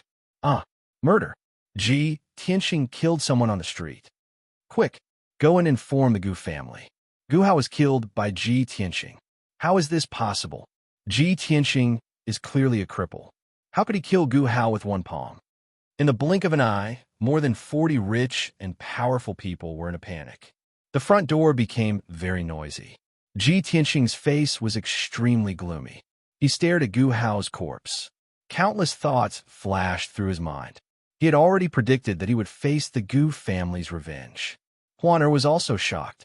She only regained her senses now. She said with a sobbing voice, "Eldest young master, It's all my fault. I've implicated you. Eldest young master, quickly capture me and send me to the Gu family. Let me apologize with my death. Quick, Juana, what nonsense are you talking about? Ji Tianxing frowned and pulled her into the carriage. Juana, don't panic. Let's go home first. The carriage quickly left the spiritual medicine hall and disappeared at the end of the street in the blink of an eye. The two green-clothed guards at the entrance of the spiritual medicine hall finally regained their senses. They quickly ran into the courtyard and reported the news to Master Shui. Chapter 8. In the reception hall, Master Shui and Ling Yunfei were chatting happily. At this moment, two green-clothed guards suddenly rushed into the main hall and reported in an urgent tone, cupping their hands in obeisance. Reporting to Elder Shui, something bad has happened. Ji Tianxing killed the Gu clan's third young master, Gu Hao, in front of everyone. Reporting to Elder Shui, this matter just happened outside the medicine hall. Gu Hao was killed by Ji Tianxing with a single palm strike. Suddenly hearing this news, Master Shui and Ling Yunfei's laughter stopped abruptly and their faces changed. Master Shui frowned and shouted with a sharp gaze, "What? Ji Tianxing dared to kill Gu Hao in front of everyone outside the medicine hall? This bastard, could it be that he was rejected by this old man and killed him on the street out of shame?" Master Shui's face was gloomy and his expression kept changing. He was weighing the consequences and troubles this matter could bring. Ling Yunfei also frowned and muttered with a face full of shock, "Ji Tianxing actually killed Gu Hao. How is this possible? He clearly became a trash at the third level of the body refinement realm. How could he beat Gu Hao, who is at the fifth level of the body refinement realm? How could he kill him with one palm?" Ling Yunfei's eyes became cold, and she thought to herself, "No, I have to quickly discuss with the young prince and think of a way to get rid of Ji Tianxing. If I'm late, there might be more variables." Thus, Ling Yunfei and Master Shui exchanged some pleasantries and found an excuse to leave. After she left, Master Shui ordered the two guards in green, "You two, go and take care of Gu Hao's body. Also, send someone to the Gu clan to inform them. Every injustice has its perpetrator, and every debt has its debtor. This matter has nothing to do with the medicine hall. The Gu clan will naturally find the Ji clan for an explanation." The two guards in green accepted the order and turned to leave the hall. Ji Tianxing's carriage returned to the Ji mansion. He and Huan just got off the carriage when a young servant came to inform him that the master was waiting for him in the study. "Father got the news that I killed Gu Hao so quickly?" Ji Tianxing raised his eyebrows and muttered in a low voice, "That's not right. Father must be looking for me for something else." Thus, he let Huan return to her room alone and went to the study in the main courtyard. Before Ji Tianxing entered the study room, he heard a violent coughing sound. He hurriedly stepped into the study and saw that only his father, Ji Changkong, was there. Ji Changkong sat on a rattan chair behind the desk. His face was yellow and his spirit was extremely haggard. There were a few strands of white hair in his black hair, which was particularly conspicuous. He covered his mouth with his handkerchief and tried to suppress the sound of his cough. His breathing also became much heavier. Ji Tianxing glanced at his father's handkerchief and saw that the white handkerchief was stained with blood. At this moment, Ji Changkong saw him enter the study. He calmly put away the handkerchief and hid it in his sleeve. Ji Changkong forced a smile and asked in a hoarse voice, "Tianxing, you're here. Is your body better?" Seeing his father's appearance, Ji Tianxing felt a little sad and said with a face full of worry, "Father, my body is fine now. You don't have to worry. But your body, have you seen a doctor?" Ji Changkong waved his hand and said, "Tianxing, don't worry about me.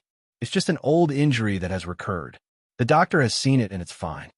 Ji Tianxing was silent, but his fists and his sleeves were secretly clenched. His heart was heavy.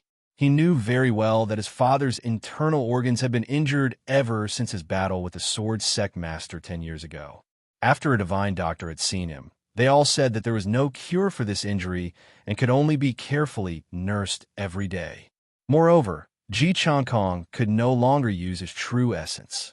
Otherwise, his lifespan would be reduced, and he might not live past 50 years old. In the past few years, Ji Changkong's internal injuries had recurred several times.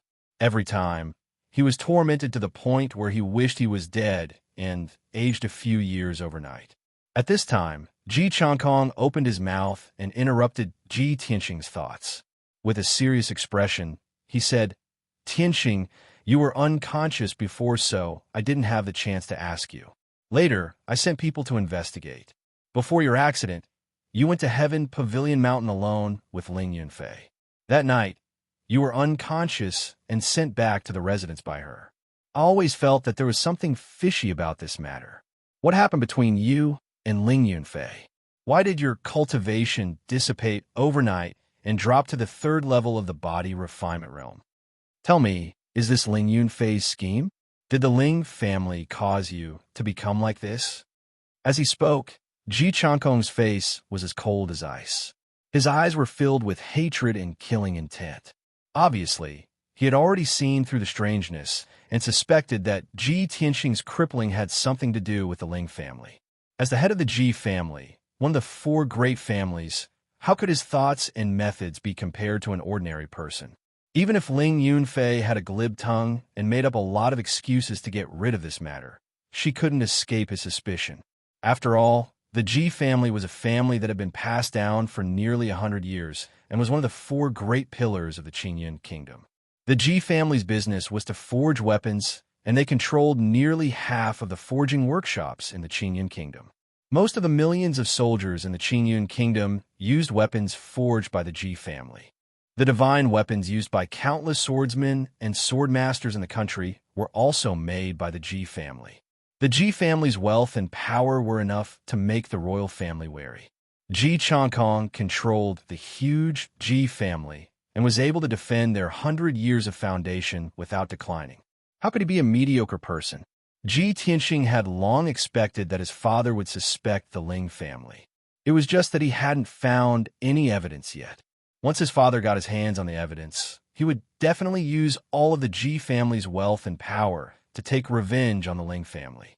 Because he was his father's most beloved son, the most proud genius of the Ji family. Ever since he was born, his mother had passed away. His father felt guilty in his heart, so he especially doted on him and devoted his life to nurturing and teaching him. Many times, Ji Tianxing felt that even if he killed the crown prince or the emperor one day, his father would not hesitate to rebel and go to war with the Qingyun kingdom for him. Now that his Dantian was destroyed and he had become a cripple, his father would definitely not let the Ling family go. Even if it was a life and death struggle, his father would not give up. But this was exactly what Ji Tianxing didn't want to see. In the past 10 years, the Ji family that was at the peak of its power had become the target of public criticism. Many forces tried to overthrow the Ji family, and even the royal family had some intentions of suppressing the Ji family. The Ji family was also full of contradictions. A few collateral descendants were eyeing the position of the family head covetously. Ji Changkong's health was deteriorating, and his control over the family was gradually declining. The Ji family situation was getting more and more dangerous. The Ling family was an elixir family. Their wealth and power were on par with the Ji family. Under the management of Ling Yunfei and her father, the Ling family secretly colluded with the royal family. They also won over many forces and experts, causing the Ling family's power to grow bigger and bigger. Ji Tianxing saw all of this and remembered it in his heart. He could also guess that since Ling Yunfei dared to take off her disguise and attack him, she must be fearless. She might even have a stronger force behind her. Under such circumstances, if his father went to war with the Ling family in a rage, the Ji family would be the one to collapse in the end. Therefore, Ji Tianxing suppressed his anger and hatred and hid the matter of the god bead in his heart. He didn't want to tell his father. He wanted to avenge the Ling family with his own hands. He didn't want to drag the Ji family down with him. The pain and humiliation that Ling Yunfei inflicted on him, he wanted to return it with his own hands. Now that his father asked him, he hesitated for a moment and said calmly, "Father, I have my own plans for this matter. Please don't ask anymore. The most important thing right now is for you to calm down and recuperate. If you fall, the Ji family will be a pile of loose sand and can only be trampled on. Tianxing Yusai, Ji Changkong was anxious and angry. However, Ji Tianxing didn't want to say anything. He could only swallow the words that were about to come out of his mouth. In the end, he could only sigh. Tianxing, you are a young genius. You originally had boundless glory. Now that you have suffered such a blow and calamity, you didn't give up on yourself. You can still remain calm and rational. Father is very gratified. Father also believes that there is always a way out. You will definitely rise again. Chapter 9. Ji Tianxing had his own plans regarding the Ling family, so Ji Changkong didn't say anything else. Then, Ji Tianxing said with a serious expression, Father, I also have something to report to you. I went to the Spirit Medicine Hall just now, but I didn't see Master Shui. Instead, I met the Gu family's third young master, Gu Hao. He molested Huan in front of everyone, so I attacked him in anger. I wanted to teach him a lesson, but I didn't expect to kill him with one palm. Ji Tianxing briefly explained how he had killed Gu Hao with a single palm strike. Ji Changkong's expression changed slightly as he raised his eyebrows and said in a serious tone, Gu Hao is the third son of Yunzhou's provincial governor, Gu Shiji. Although this child is unbearably stubborn and is not valued by Gu Shiji, but Gu Hao is still his own flesh and blood. This matter concerns the Gu family's reputation, so it is indeed a little troublesome. However, it is only a little troublesome. Pausing, he calmly said to Ji Tianxing, Tianxing, Father will take care of this matter. You don't need to do anything. Just focus on recuperating. It's just a mere Gu family. Although they have a lot of power, Gu Shiji doesn't have the guts to start a war with my Ji family. Ji Changkong's words were filled with toughness and dominance. His protection and love for Ji Tianxing was also evident. Father, thank you for your trouble. Ji Tianxing bowed, then excused himself and left the study. When Ji Tianxing left, and only Ji Changkong was left in the study, he revealed an astonished expression.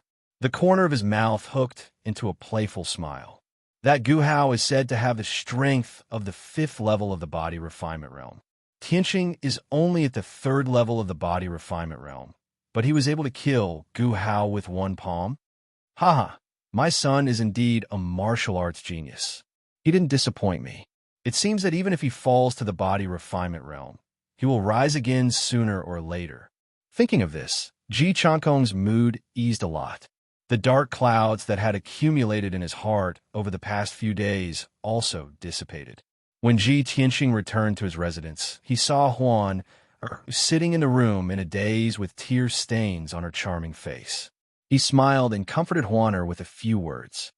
Silly girl, what are you thinking about? That Gu Hao is just the 3rd young master of the Gu family.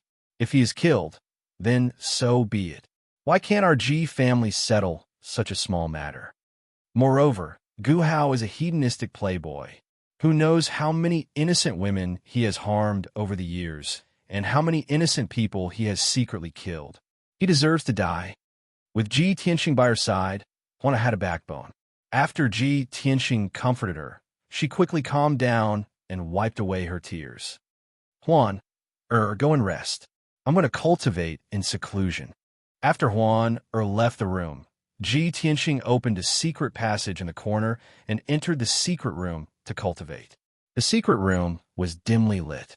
He sat cross-legged in the middle of the elemental gathering array and began to cultivate the Tao of the heart of the sword. Now, the Ji clan had to add the Gu clan to their list of enemies. The situation was getting more and more dangerous.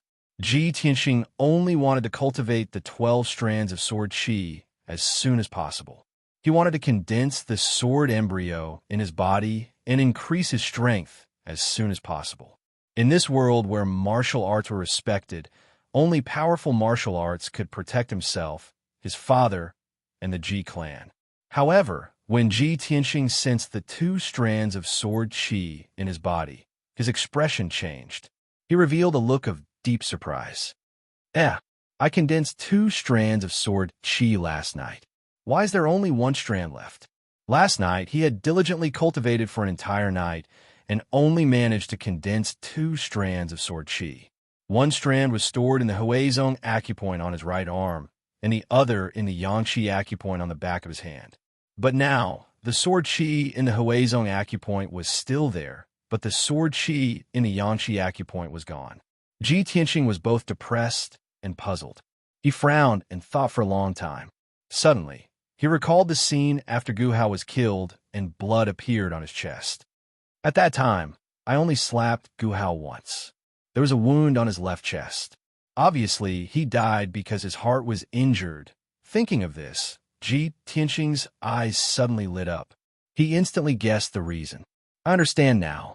It must be that strand of sword qi that killed Gu Hao. No wonder he was slapped to death by me. So that's why. I didn't think that the sword qi that I condensed would have such a strong power. Ji Tianqing was enlightened, and his mood became excited. Only with the strength of the true element realm would one be able to release the true essence from their body and increase the power of their attacks.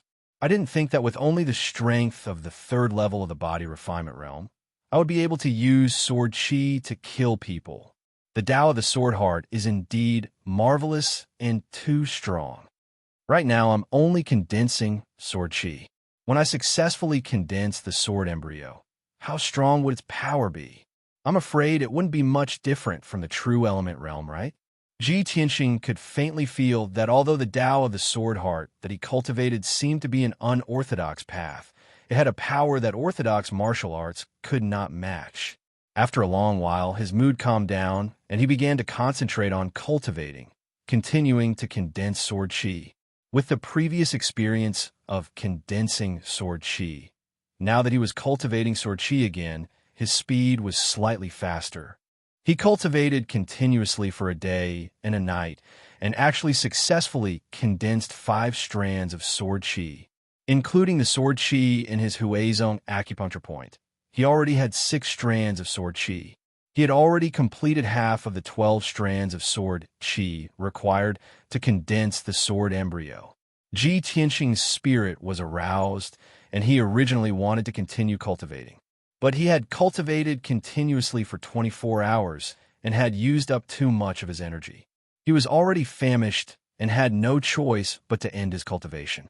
Currently, he was only at the body refinement realm and was still far from the realm where martial artists did not need to eat. Furthermore, body refinement realm martial artists originally needed to consume large amounts of meat and tonics daily to replenish their blood and qi and convert it into essence qi to temper their body and raise their strength. When Ji Tianqing left the secret room and returned to his room, the sun was rising from the east and the sun was shining brightly in the morning. He let Huan bring over a lot of food from the kitchen and had breakfast in his room. Huan brought out 9 plates of delicious delicacies from the food box and a bowl of light green rice which filled the entire table. Ji Tianqing glanced at the dishes and rice on the table and could not help but reveal a smile. Fire beef, spiritual mutton, mystic tiger meat, spiritual herb roasted chicken. All of them are first-rank demonic beast ingredients, and there's also a bowl of rice made from spiritual rice. This meal cost at least 10,000 taels of silver. It's even better than my meals in the past. Father really put a lot of thought into this. Huan nodded her head worriedly. That's right. Ever since young master got into trouble, old master not only did not reduce your monthly allowance, he even doubled it. The elders of the other halls are very dissatisfied with old master's methods. Last night, they even quarreled with old master in the main hall because of the Gu clan. While eating, Ji Tianqing sneered without raising his head. Hee, my uncles have always been suppressed by my father, and their children have also been suppressed by me to the point that they can't breathe. Now that something has happened to me, they're relieved and can finally hold their heads high. Huan pursed her lips and continued. Eldest young master, yesterday people from the Gu clan came to the residence and caused a ruckus. They threatened to make you pay with your life, but old master temporarily suppressed this matter. Today, the Gu clan found the help of 2 other aristocratic families and joined forces to pressure old master. Today, old master went to negotiate with them. The 3 elders of the residence not only did not help old master resolve this matter, but they also secretly rejoiced in others' misfortune. They discussed handing you over to the Gu clan to be dealt with, so that the Ji clan would not be implicated. Ji Tianxing continued to eat without changing his expression. It was obvious that he had already expected the reaction of his three uncles. He was not surprised or angry at all. Chapter 10. After eating breakfast, Ji Tianxing's physical strength was replenished and his mental state was much better. While Huaner was busy cleaning up, he walked out of his room and rushed to the martial arts hall to test his current strength. After all, he had already cultivated 6 flashes of sword energy and felt that his strength had increased by quite a bit. He really wanted to know if cultivating the Tao of the sword could increase his strength, and by how much. The Ji mansion was very large, covering an area of more than 1,000 mu. There were 7 courtyards in total and over 1,000 people in the mansion. From Ji Tianxing's cool breeze courtyard to the second courtyard's martial arts hall, he had to pass through 2 courtyards and walk for half a quarter of an hour. Along the way, Ji Tianxing met many servants and maids, as well as a few distant relatives and branch descendants of the Ji family. Although his cultivation had been crippled and he had become the laughingstock of the imperial city, this matter was already known to everyone. However, he was still the young master of the Ji family. Those servants, maids, and branch descendants had a relatively low status in the mansion and still did not dare to be disrespectful to him. Even though some of the branch descendants were secretly rejoicing in Ji Tianxing's misfortune, they still had to respectfully bow in front of him, not daring to overstep their boundaries. Half a quarter of an hour later, Ji Tianxing arrived at the second courtyard.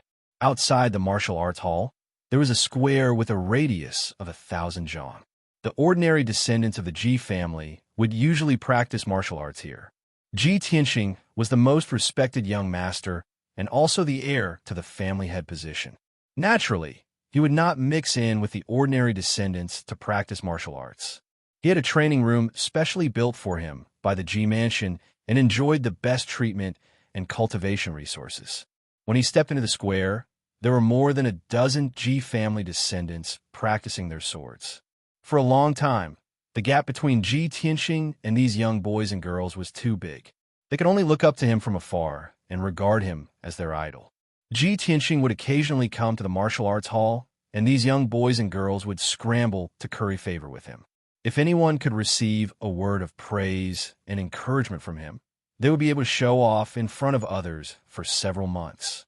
But now, when Ji Tianxing crossed the square and walked towards the martial arts hall, those young boys and girls stood in the distance and looked at him with complicated expressions. No one came up to him, and there were no more respectful or excited faces. Only whispers and low laughter could be heard. Ji Tianxing ignored them and did not get angry. He stepped into the martial arts hall expressionlessly. Only mediocre people would be afraid of losing their dignity and reputation. Only mediocre people would care about the schadenfreude and ridicule of the weak. Ji Tianxing didn't care. Even if his strength had fallen to the body refinement realm, he still had a tenacious and indomitable heart. In his eyes, the young men and women in the square were still weak and not worth mentioning. After entering the main hall of the drill hall, Ji Tianxing went straight to a high platform in the corner. On the 3-meter-tall stone platform, there was a black stone pillar engraved with vein patterns. It was a psychic stone used to test a martial artist's strength. Ji Tianxing walked up to the high platform and stared at the psychic stone pillar with anticipation in his eyes. After taking a deep breath, he stretched out his hands and pressed them on the psychic stone pillar. The black vein patterns on the stone pillar reacted, and a few of the vein patterns lit up with a faint white light. The white light represented the strength of the body refinement realm, and the number of vein patterns represented the specific level. Ji Tianxing counted in his heart, 1, 2, 3, 6 vein patterns, 6th level of the body refinement realm. This result made him raise his eyebrows. His eyes revealed a deep smile, and his heartbeat also doubled. I've only cultivated the Sword Heart Tao for 2 days, and I actually went from the 3rd level of the body refinement realm to the 6th level. Thinking back, I used a year to go from the 3rd level of the body refinement realm to the 6th level. I could already be considered a genius. Other Ji clan disciples would need at least 2 years, or even 3 years. Although I'm cultivating from the beginning, my recovery speed should be very fast. But to rise by 3 levels in 2 days, isn't this too terrifying? The wonders of the sword heart Dao made Ji Tianxing excited. His hands couldn't help but tremble. A thought immediately appeared in his mind. At this speed, before the large competition next month, I will most likely be able to return to the true element realm. There's hope for revenge. After calming down, Ji Tianxing quickly withdrew his hands. The vein patterns on the psychic stone pillar also dimmed. He swept a glance around the main hall. Seeing that there was no one else around, he relaxed. The sword heart Dao was his biggest secret. He didn't want anyone to know about it for now. His strength was quickly recovering. After a while, Ji Tianxing walked out of the main hall. Under the gaze of many Ji clan disciples, he left the martial arts hall. Although the Gu clan's matters are troublesome, with father's methods, it shouldn't be long before things settle down. I only have 1 month left. I must work hard on cultivating the sword heart, Dao, and quickly recover my strength. Ji Tianxing silently calculated. He prepared to return to his residence and continue his closed-door cultivation. However, just as he was passing through the third courtyard, he encountered a young man wearing a green robe and holding a dark gold sword. The youth's age was similar to Ji Tianxing. His face was handsome and fair, and his figure was tall and straight. He had the temperament of a heroic, noble young master. When he saw Ji Tianxing walking towards him, he immediately revealed a gentle smile and quickly walked forward. "Big brother, I was just about to look for you. I didn't expect to meet you here." Ji Tianxing stopped and raised his eyebrows. With a calm expression, he said, "Ji Hao, why are you looking for me?" Ji Hao was the son of the Ji clan's second elder.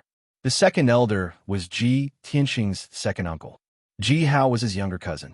Ji Hao was 1 year younger than Ji Tianxing. His talent was also considered good.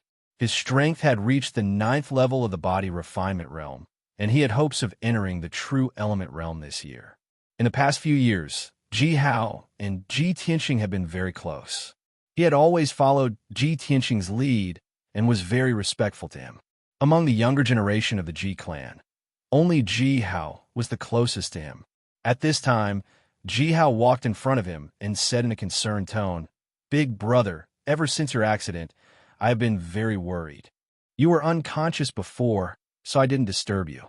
Now that I know you are fine, I was about to go visit you."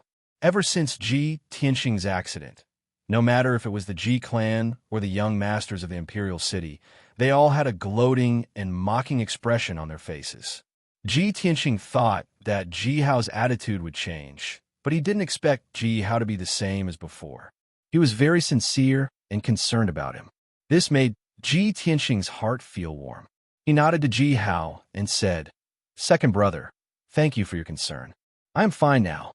And I believe that big brother will definitely return to the peak." Ji Hao smiled. As if he suddenly thought of something, he suddenly looked like he wanted to say something, but stopped. Ji Tianxing saw his strange expression and asked, "What is it, second brother? Is there anything else?" Ji Hao hesitated for a moment, then revealed a bitter smile and said, "Big brother, I didn't want to tell you. After all, it is a troublesome matter.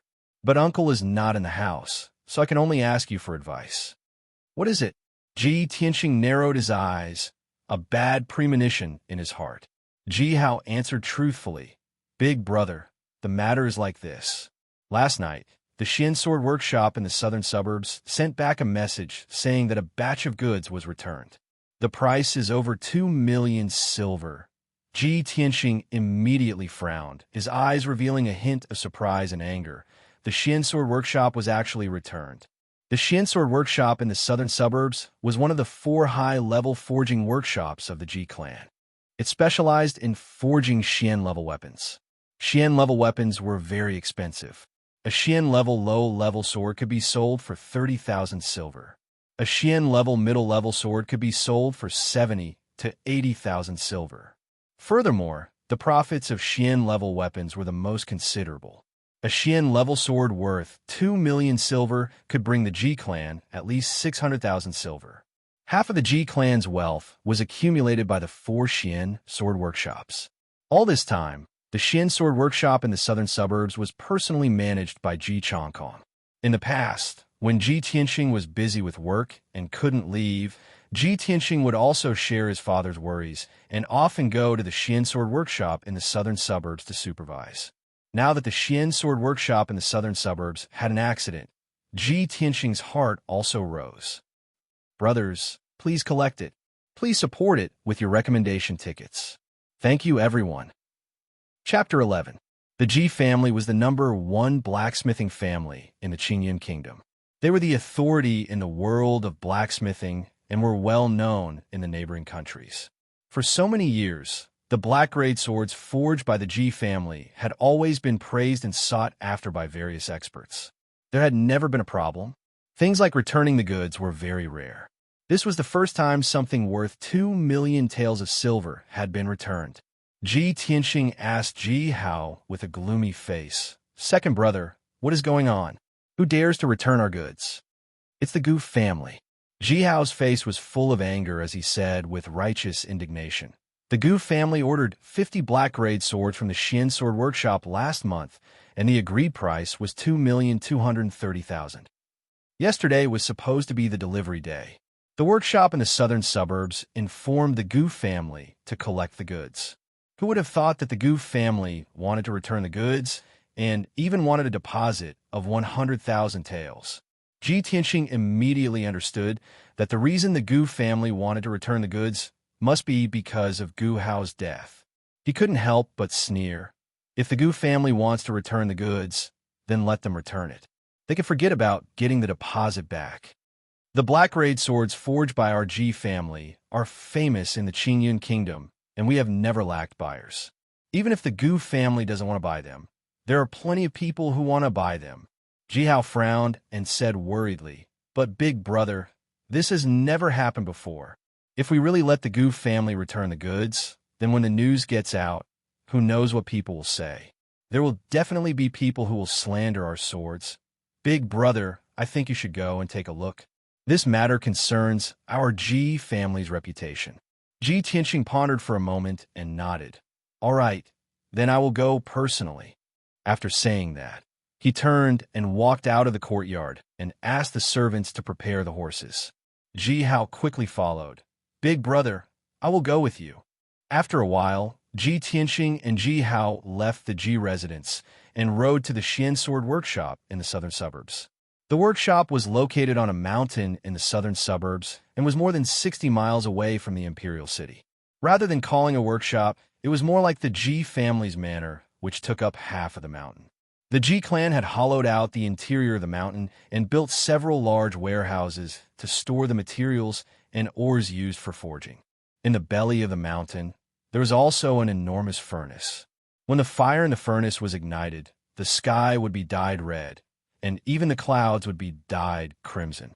There were more than 2,000 workers and blacksmithing apprentices in the workshop, as well as more than a dozen blacksmithing masters who worked day and night for the Ji family. Other than that, there were also more than 300 guards guarding the mysterious sword workshop. Among them, there were many experts and a few experts. Anyone who saw the mysterious sword workshop in the southern suburbs with their own eyes would be amazed by its grand scale and imposing manner. Ji Tianxing and Ji Hao took more than 2 hours to reach the mysterious sword workshop in the southern suburbs. After entering the workshop, Ji Tianxing went straight to the workshop owner, Gu Jian, to ask about the details. Gu Jian was Ji Tianxing's confidant, and he was also very familiar with Ji Tianxing. He treated Ji Tianxing with trust and passion like a nephew. He already knew that Ji Tianxing had become a cripple, so when he saw Ji Tianxing, he asked a few questions out of concern. After some small talk, Gu Jian said with a serious expression, "Eldest young master, I personally supervised the forging of these swords. There are absolutely no problems. The Gu clan is also unreasonable in their return. Right now, the elders and guards of the Gu clan are still sitting in the reception hall.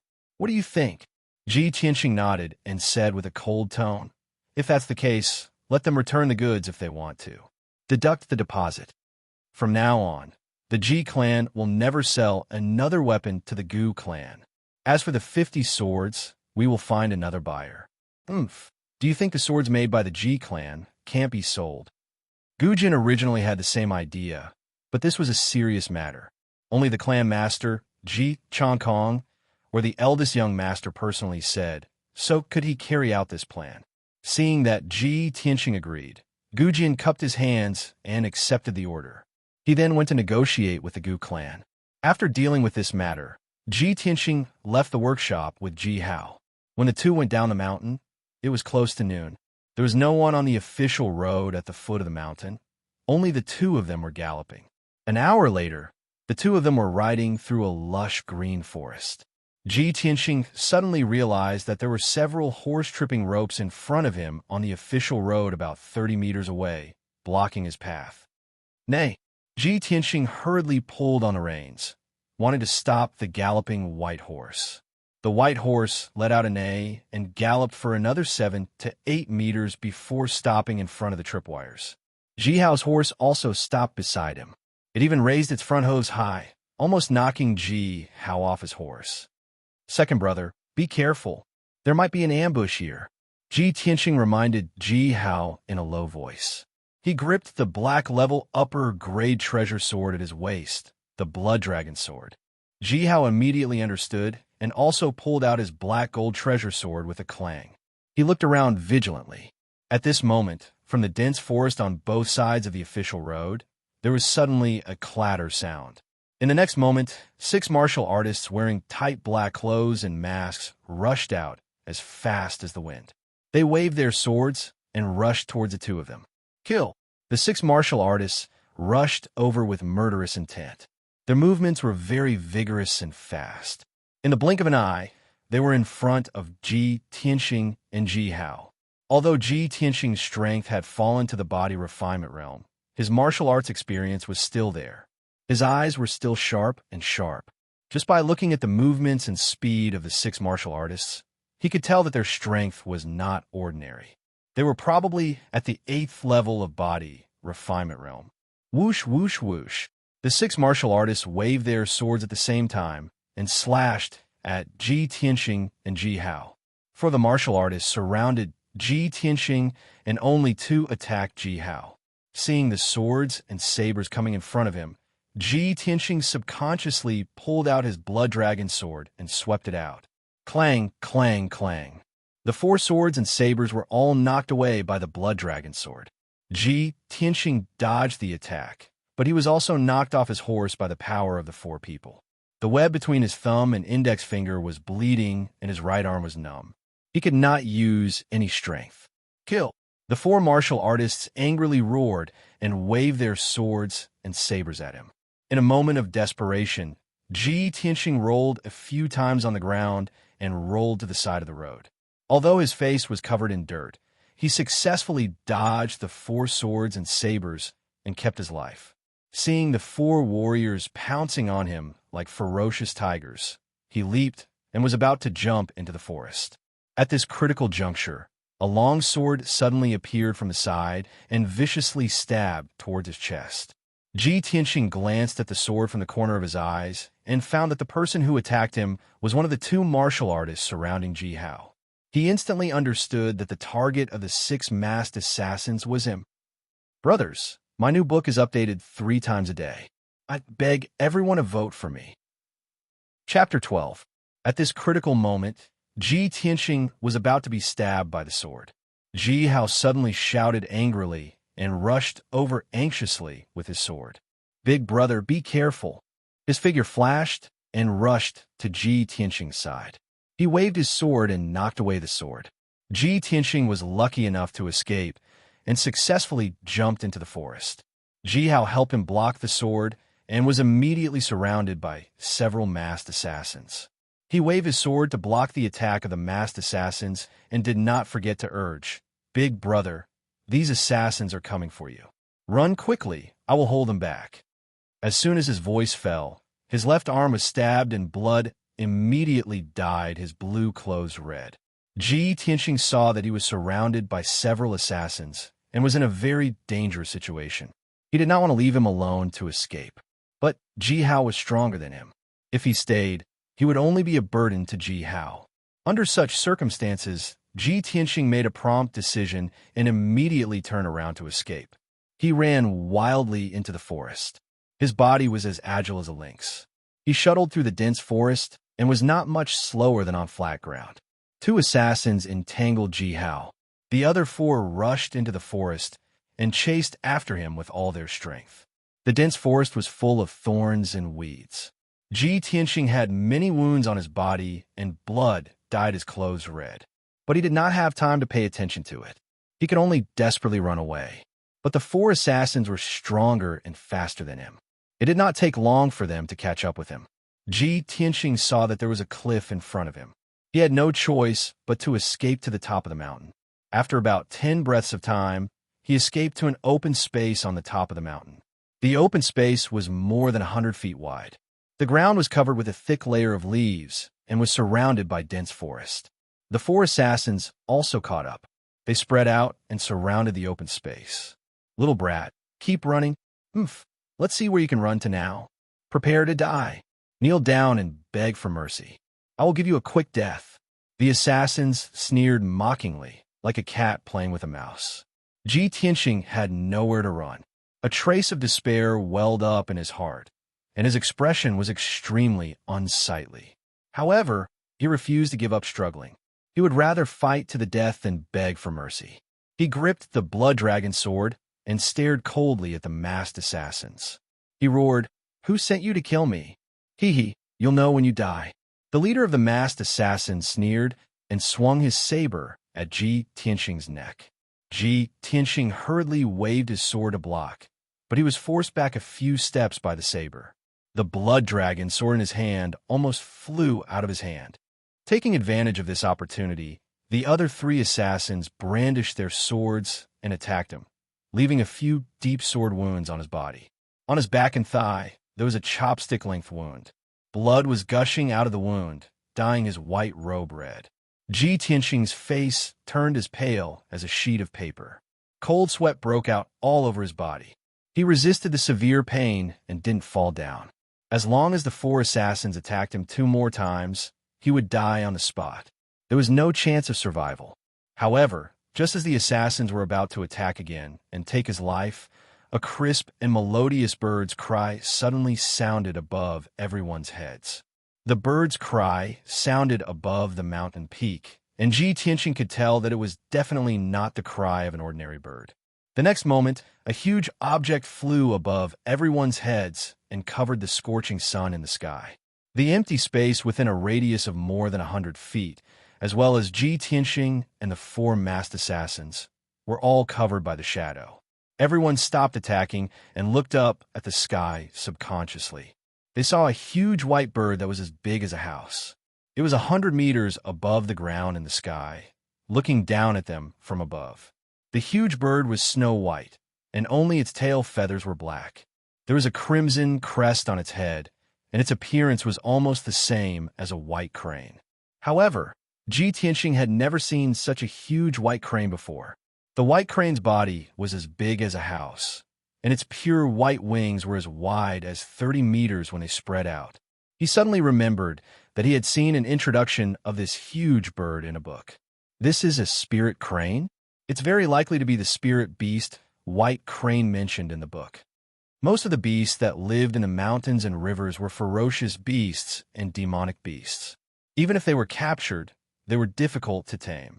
However, spirit beasts were different. They all had spirituality, were human-like, and could be tamed.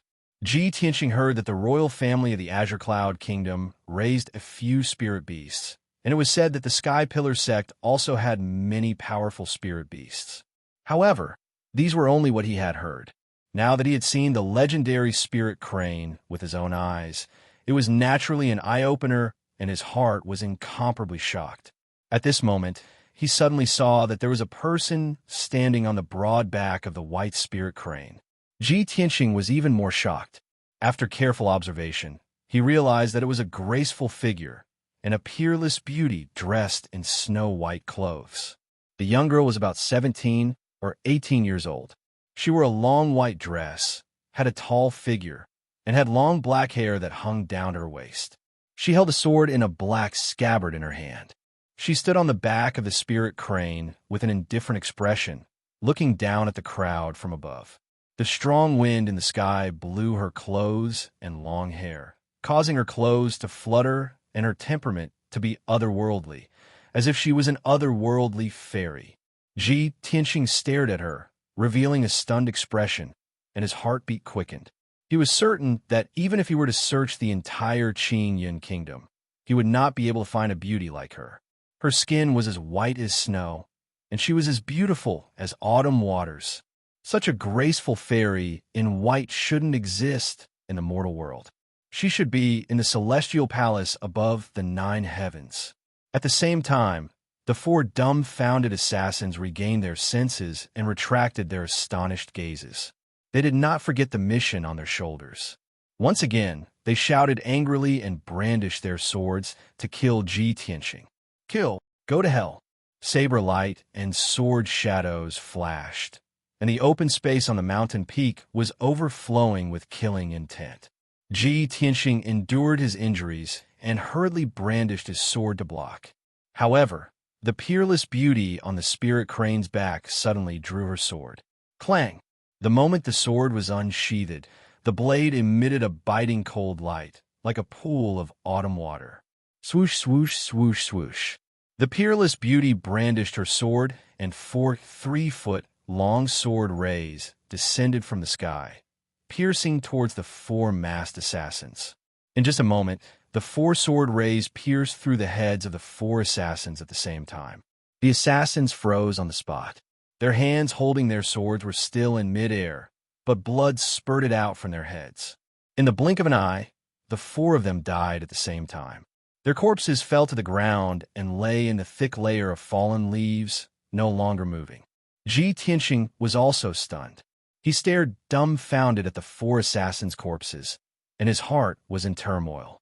She only swung her sword casually, but she was able to instantly kill 4 assassins from 100 meters high in the air with her sword aura. What realm has her strength reached? Chapter 13. Ji Tianxing knew very well that the Lady in White's strength was far beyond the true energy realm. Although a martial artist at LV7 of the true energy realm could release his true energy as an attack, the limit of his true energy was 3 meters away from his body. Only an expert at the Tongshin realm could condense his true energy into a sword ray and kill someone within 30 meters. For the white-clothed beauty to be able to kill an enemy 100 meters away with a single strike, she was definitely an expert of Tongshin Stage 7 or above. After all, his father, Ji Changkong, was an expert at LV6 of the Tongshin realm, but he was definitely not as powerful as the Lady in White. Just as Ji Tianxing was shocked and secretly analyzing the situation, a muffled sound suddenly came from the forest behind him. Bang! Bang! Bang! Every dull sound was like a drumstick, shaking Ji Tianxing's heart. He felt the ground tremble with the dull sound. The branches and leaves of the nearby forest swayed and parted to the sides. From the looks of it, it was as if a powerful, ferocious beast was charging out of the forest. Ji Tianxing was alert and subconsciously held the blood dragon sword tightly. The next moment, a huge black shadow rushed out of the forest and headed straight for the open space on the mountain peak. When Ji Tianxing saw the black shadow clearly, his pupils constricted and his hair stood on end. It was a giant beast that looked like a brown bear. Its body was as big as a house, and it was more than 3 meters tall. The giant beast's fur was crimson red, and there were faint sparks of fire. A pair of fist-sized brown eyes flashed with a chilling light that made one's heart palpitate. Ji Tianxing had no doubt that this bear-shaped giant beast was a high-level demonic beast. It could smash a city wall with one slap and was extremely powerful. What shocked him even more was that there was a saddle-like fur cushion on the back of the giant beast. A young man in black was sitting on it with a fiery red sword on his back. The young man was in his early 20s, and he was as tall as an iron tower. His bare arms were as thick as a tree. The muscles on his arms were knotted, and his skin was bronze. His entire body exuded a fierce aura. The bear-shaped, gigantic beast rushed into the open space and stopped about 30 meters away from Ji Tianxing. The burly young man looked at Ji Tianxing condescendingly and glanced at the killer's corpse on the ground. A playful smile appeared on his face. At this time, another giant beast rushed out of the forest and stopped beside the bear. This beast was a giant silver wolf. It wasn't as big as the bear, and its footsteps weren't as heavy and frightening. The giant wolf's fur shone with a silver light. It was about 3 meters long and as tall as a person. Its entire body emitted a cold air. On the back of the silver wolf sat a young man in a white robe. However, this young man was tall and thin, and his face was sickly pale. He looked very gentle and weak, like a sickly, rich young master. Of course, Ji Tianxing did not dare to underestimate the silver wolf he was riding. The burly young man and the thin young man were obviously companions and had a close relationship with each other. Seeing the thin young man panting with a pale face, the burly young man grinned and said, Senior Brother Bai, you always say that your silver moon wolf is as fast as the wind. Why is it getting slower and slower along the way? It's not as fast as my red flame violent bear." Senior Brother Bai wiped his mouth with a white handkerchief and said with a smile, "Junior Brother Hal, my silver moon wolf is only fast when it's killing. It's not like your red flame violent bear, which is violent and patient. It can run for nearly 10,000 miles and even cross mountains to open a path in front." The burly young man, Junior Brother Hal, grinned proudly. He pointed to the top of his head and said with a face full of envy, "But Senior Brother Bai, no matter how fast we are, we're still running on the ground. We're not as cool as Senior Sister, flying in the sky on a spirit crane." Senior Brother Bai nodded and still had a smile on his face. When he looked at the beauty in white on the back of the spirit crane, his eyes contained a touch of imperceptible gentleness. At this time, Junior Brother Hal pointed to the 4 corpses on the ground and said to Senior Brother Bai, "Senior Brother Bai, we're a step late.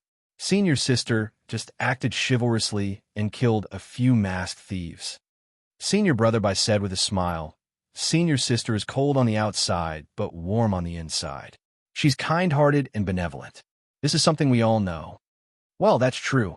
Junior Brother Hao nodded and then looked at Ji Tianxing. He said with a meaningful smile, "Boy, our Senior Sister Yun Yao's identity is very noble. You can actually get her to save you personally. This is your good fortune from your previous life." Senior Brother Bai just glanced at Ji Tianxing and then looked up at the beauty in white in the sky.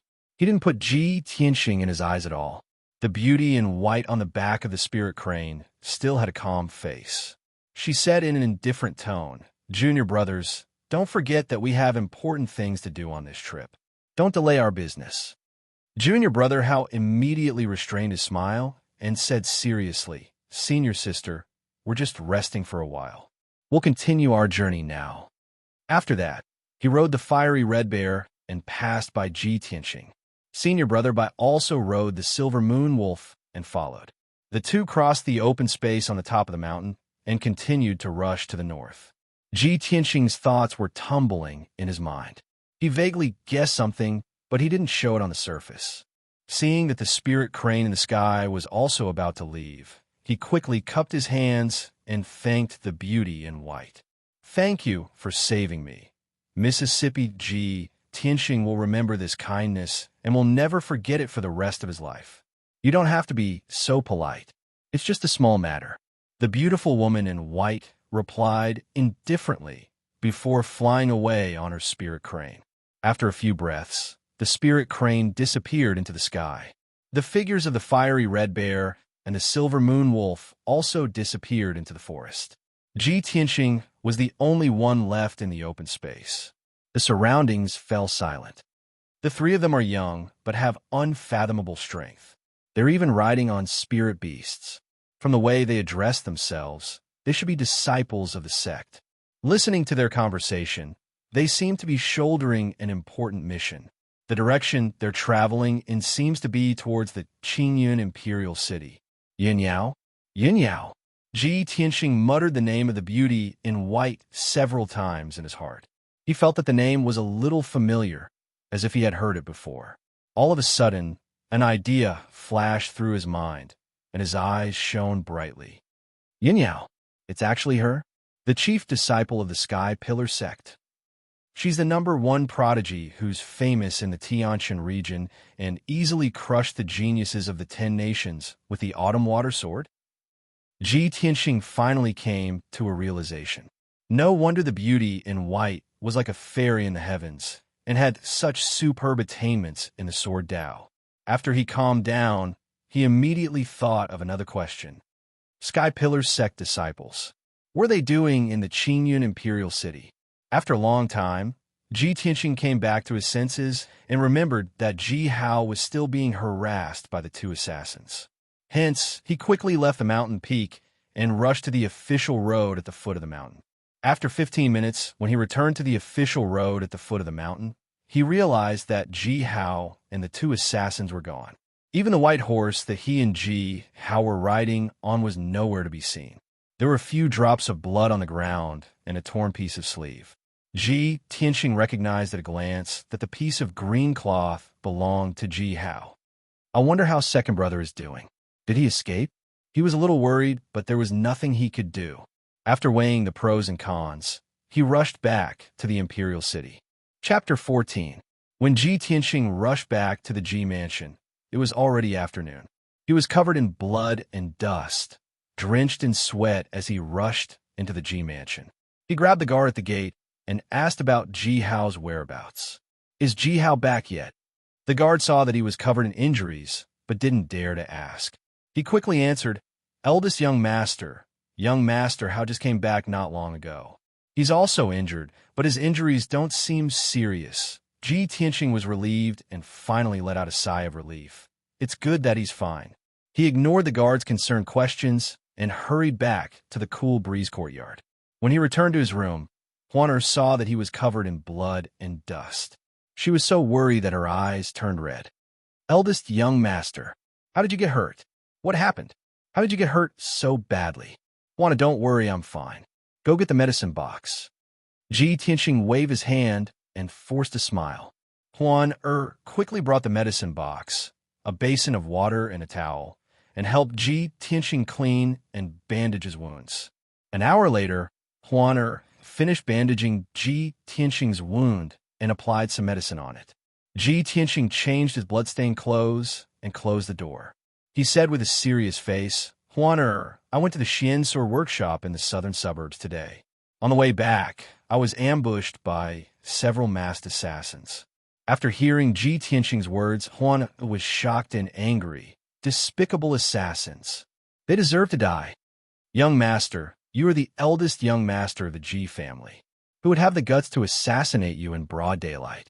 Ji Tianxing shook his head and said with a gloomy face, the people who want my life the most should be the Ling family and the Gu family. However, I made a last-minute decision to go to the Xiansor workshop. Only a few people know about it. But those assassins had already set up an ambush, as if they already knew that I would go. So, it shouldn't be the Ling family. They wouldn't need to go through so much trouble to ambush me in the southern suburbs. As for the Gu family, it's very likely that they're involved. However, I suspect that there's a mole in the Ji Mansion. Someone deliberately leaked my whereabouts to kill me.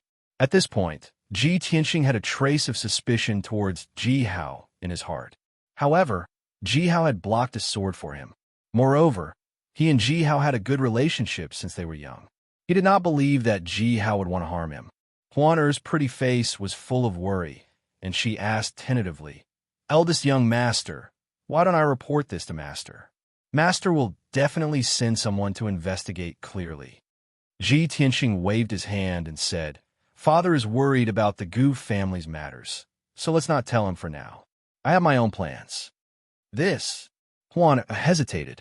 She instinctively felt that this was inappropriate. At this moment, the door was pushed open by someone with a creak. Ji Tianxing immediately became alert and turned to look at the door. Ji Changkong stepped into the room and asked with a serious expression, Tianxing, do you also suspect that there's a traitor in our Ji clan?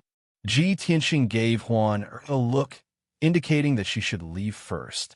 After bowing to the two, Huan obediently left the room and closed the door. Ji Tianxing looked at Ji Changkong and calmly said, "Father, did you hear what and I said just now?" His father was an expert at the sixth stage of the Tongshin realm. He could clearly hear everything within 100 feet. Sure enough, Ji Changkong nodded and said with a worried expression, "Tianxing, your suspicions are reasonable. Our Ji clan has never been a monolith, especially in the face of such a great enemy. Powerful enemies are lying in wait. Someone in the Ji mansion wants to take your life. This is something that I have long expected." After a pause, he solemnly exhorted, "From now on, you should stay at home and recuperate. You must not leave the Ji mansion as you wish. If you have to go out, you must bring a guard with you." Ji Tianxing nodded and thought of the Gu clan's matter. He asked, "Father, how is the Gu clan's matter?" The corner of Ji Changkong's mouth curled into a cold smile. He said in a deep voice, "How could the Gu clan fall out with our Ji clan over a hedonistic young master? Even if the Gu clan had several guts, they wouldn't dare. You don't have to worry. Just focus on recuperating. I have already suppressed this matter. It is nothing more than giving the Gu clan an explanation and compensating them with some money." Although his father spoke lightly, Ji Tianxing could see the exhaustion and anxiety in his father's eyes. It was obvious that this matter was not easily resolved. Yet, his father pretended to be calm and still wanted to comfort him. This caused his heart to clench. He felt even more ashamed of his father. His desire to become stronger became more and more urgent. Ji Changkong sat down beside him and said in a low voice, "As for the matter of the traitor in the Ji clan, it is best not to make a big deal out of it for now. Otherwise, it will damage the Ji clan's foundation. However, I will not sit by and do nothing. After 2 days, I will give them a good beating and make them obediently put away their tails." Ji Tianxing nodded and said, "I understand. For now, we must focus on the big picture." Ji Changkong let out a long sigh. His tone was somewhat sorrowful as he said, "Currently, the Ji clan is in a precarious situation with internal and external troubles. Recently, I have been suffering from internal injuries. I am afraid that I do not have much time left. I'm most worried about you. If I am no longer in this world one day, even if I hand over the Ji clan to you, with your current situation, how will you be able to shoulder it? When that time comes, not only will the Ji clan break apart internally, who knows how many vicious wolves will pounce on the Ji clan from the outside. How will you deal with them? I am afraid that you will soon be murdered by those vicious wolves who eat people without spitting out their bones. Tianxing, for the future, what are your thoughts and plans?" Ji Tianxing's heart was heavy. He felt as if his father was making arrangements for his death. He hurriedly consoled, "Father, I have failed to live up to your expectations and made you worry. You're a mystic enlightening realm expert. As long as you focus on recuperating from your injuries, you will definitely live a long life. As for myself, I already have a plan in mind. There is still about a month before the Sky Pillar Sex entrance competition. I will think of a way to recover my strength within a month. When the time comes, not only will I win the top 10 in the competition and enter the Sky Pillar sect, but I will also wash away the humiliation the Ling clan brought me and take revenge on that bitch Ling Yunfei." Entering the Sky Pillar sect had always been Ji Tianxing's dream, especially today after seeing Yun Yao and the 2 Sky Pillar sect disciples in the southern suburbs. This thought in his heart became even more firm. He was originally a martial arts genius who was obsessed with martial arts cultivation. Of course, he yearned for the realm of experts who could fly and control the power of heaven and earth. Who didn't want to be like the disciples of the Sky Pillar sect who had unfathomable martial arts and rode powerful spirit beasts and galloped freely in the vast world? Who didn't dream of becoming the #1 elite like Yun Yao, who was famous in the Tianjin region and worshipped by the young talents of the 10 nations? Of course, Ji Tianxing wanted to.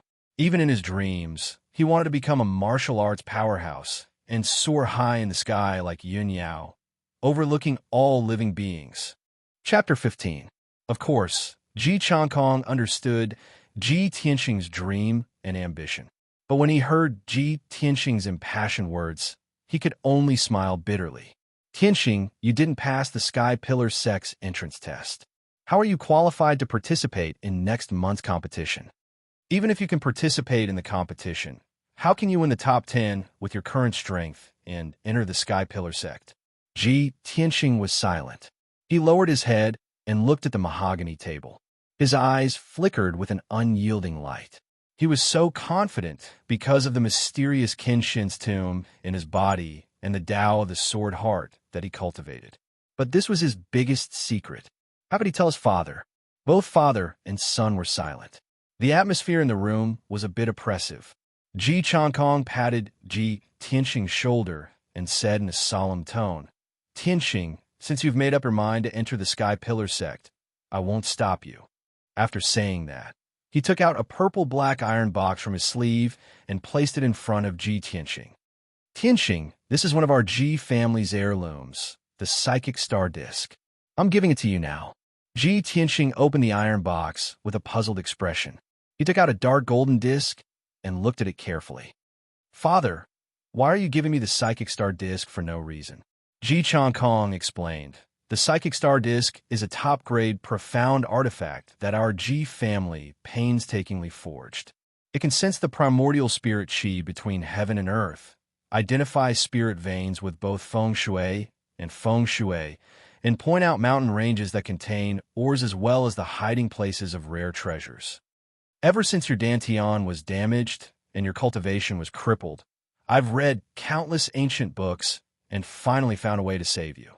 60 years ago, a scarlet star flower appeared in the Taiyi mountain range. This flower is a rare heavenly treasure. It blooms once every 60 years and only blooms for 3 days each time. An expert snatched the red star flower and gave it to his son who had a damaged dantian. After his son consumed the flower, not only did his dantian recover, he even reconstructed his constitution. From then on, his cultivation progressed smoothly, and he eventually became a Tongxian realm expert."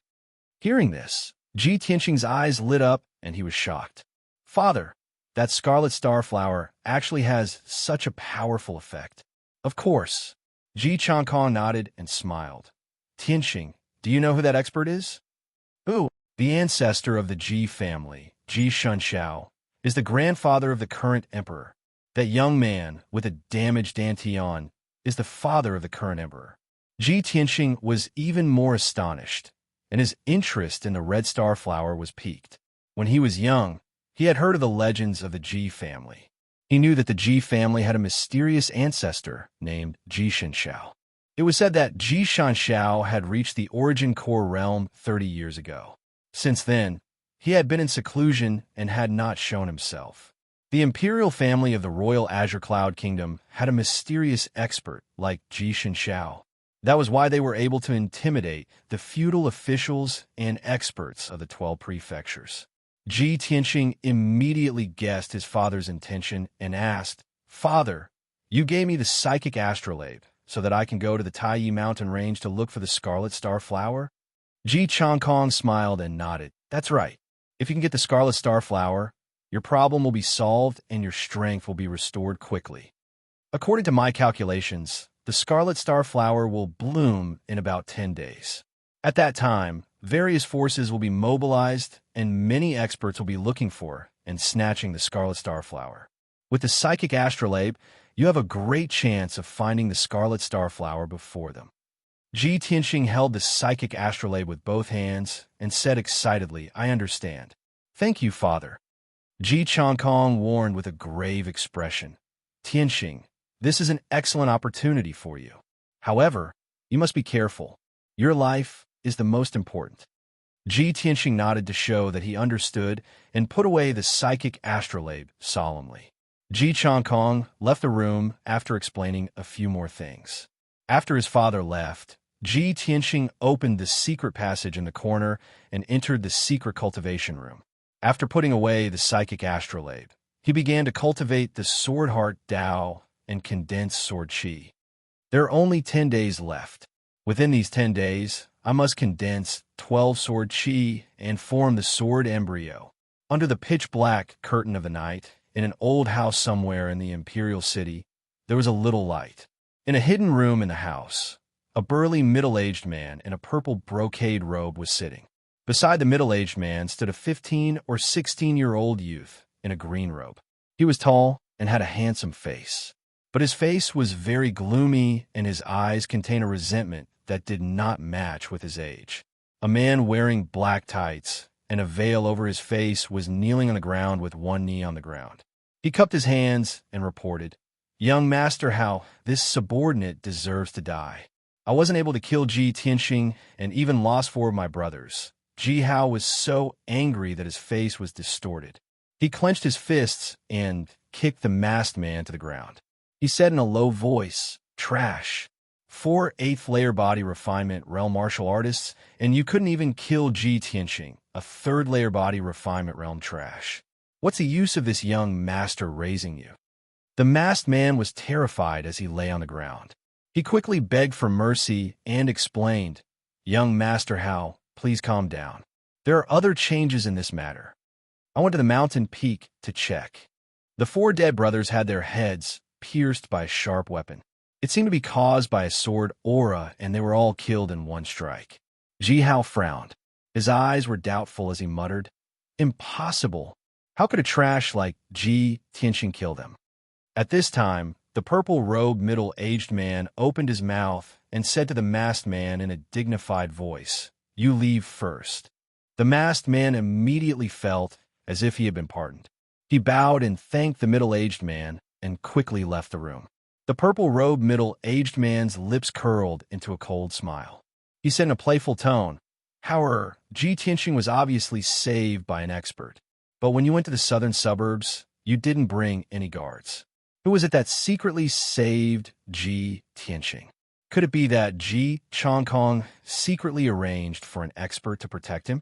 Ji Hao clenched his fists in anger and said with a murderous look, "Father, it doesn't matter if I fail once. Next time, I will find a real expert to deal with him." The purple-robed middle-aged man shook his head and said in a serious tone, "However, don't underestimate Ji Tianxing. He is very smart and very vigilant. Today, your plan failed. He is definitely suspicious of you. It is almost impossible for you to find another opportunity to kill him. Moreover, Ji Tianxing is now a trash and is no threat to us. His biggest backer is Ji Chongkong. What we should do is to find a way to get rid of Ji Chongkong. As long as we get rid of Ji Tianxing, once we control the Ji family, Ji Tianxing will be a fish on the chopping board. Won't he be at our mercy?" Ji Hao's eyes immediately lit up. He nodded and said, "Father is right. However, Ji Chongkong is a sly old fox. How can it be easy to deal with him?" The purple-robed middle-aged man revealed an expression of confidence. He sneered and said, "Even the most cunning fox has its flaws. Father naturally has a way to deal with him." Chapter 16. 3 days passed by very quickly. In these 3 days, Ji Tianxing did not leave the cool breeze courtyard at all as he cultivated in the secret room. Although there were sword wounds on his back and thighs, which affected his movements. But the injuries did not affect his cultivation, nor did it affect his absorption of heaven-earth yuan qi to condense sword qi. There were already 6 sword qi in his body, and after 3 days of bitter cultivation, he finally condensed another 6 sword qi. Now that he had successfully condensed 12 sword qi, he could attempt to condense a sword embryo. But Ji Tianxing cultivated bitterly for half a day and tried 9 times, but he was still unable to condense a sword embryo. Every time he controlled the sword qi to enter his meridians and move towards his dantian, his meridians felt like they were about to be cut apart. After all, the 12 sword qi that he condensed were incomparably sharp. How could his weak meridians withstand being cut by the sword qi?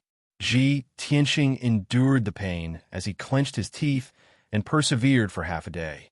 His clothes were completely soaked in cold sweat. But even so, he still failed and ended up in a very sorry state. He returned to his room to change into a clean set of clothes and then went to the martial arts hall. In the martial arts hall's main hall, he secretly used the spirit stone to test his strength. The result made him feel both surprised and excited. He had actually reached the 9th level of the body refinement realm. In a short 3 days, he had risen from the 6th level of the body refinement realm to the 9th level of the body refinement realm. How shocking was this? He was only 1 step away from returning to the true element realm. After returning to the cool breeze courtyard, Ji Tianxing sat in his room in deep thought. It seems like the first level of the sword heart corresponds to the first level of the body, refinement realm. Once I condense the 12 sword chi into a sword embryo, I should be able to reach the true element realm. At that time, the sword embryo will be equivalent to my dantian. Just as he was deep in thought, Huan Er knocked on the door to report to him. Eldest young master, Hao said he has something to talk to you about and is waiting in the courtyard. Ji Tianxing's eyebrows jumped as a strange light flashed in his eyes. Ji Hao is looking for me? He frowned and thought for a while before saying to Huan Er, "Let him in." Huan Er responded, and Ji Hao walked into the room after a while. Today, he was wearing a luxurious brocade robe, and his hair was carefully combed. There was also a faint fragrance of flowers and plants on his body, making him look even more handsome and noble. Ji Tianxing sat at the table drinking tea. He sized him up and asked, "Second brother, why are you looking for me? Why are you all dressed up?" Ji Tianxing came to the table and sat down with a smile on his face.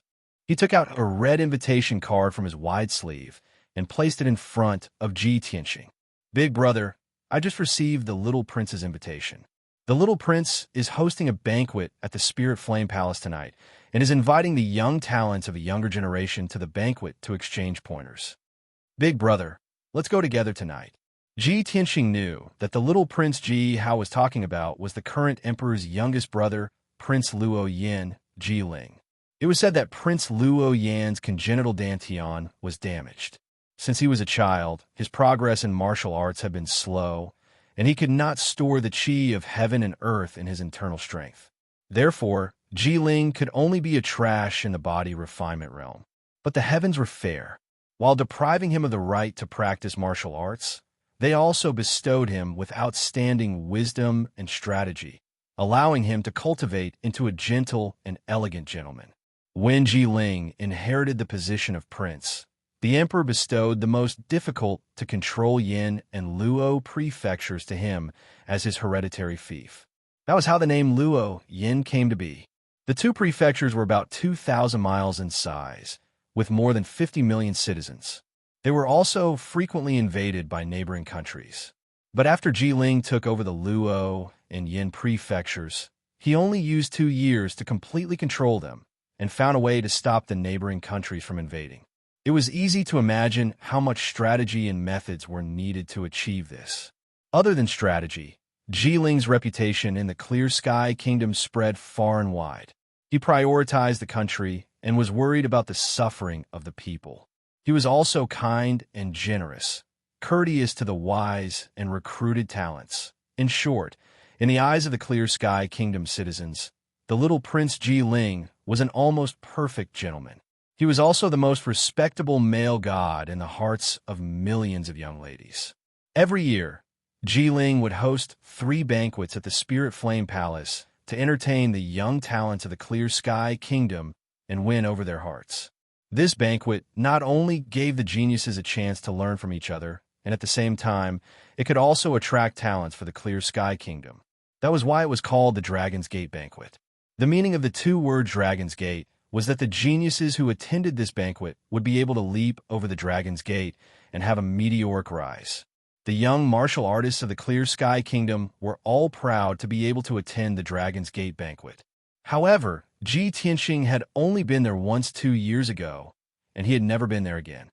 At that time, he already had the reputation of being the #1 genius in the Imperial City. He didn't treat those young talents as his opponents and disdained to flatter and interact with them. Later on, Ji Ling sent him 2 invitations, but he didn't go. Ji Ling didn't invite him again.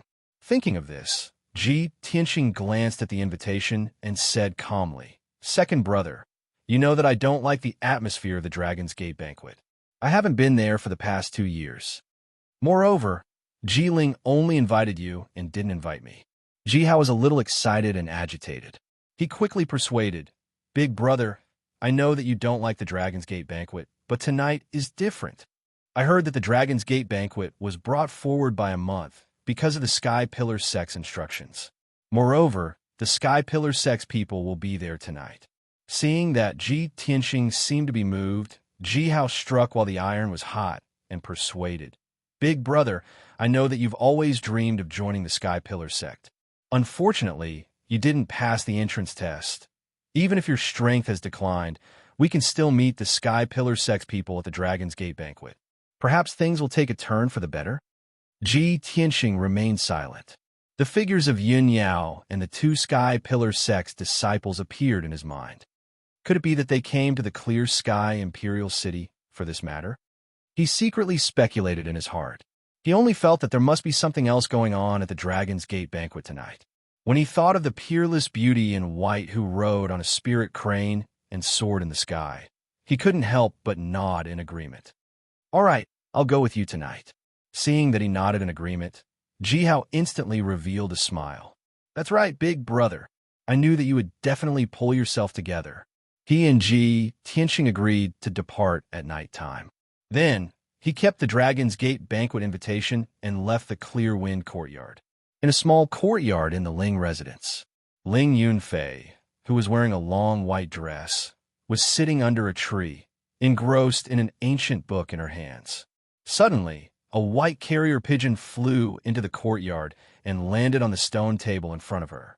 Ling Yunfei put down the ancient book and looked at the carrier pigeon in confusion.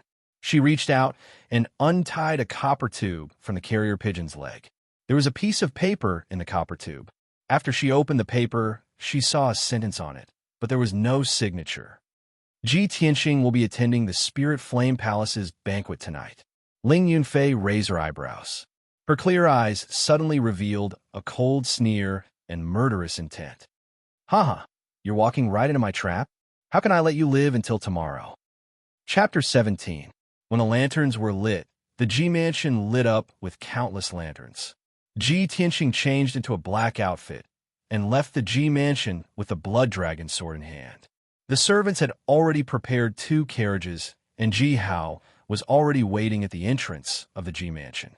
The two boarded their respective carriages and rushed towards the Spirit Flame Palace.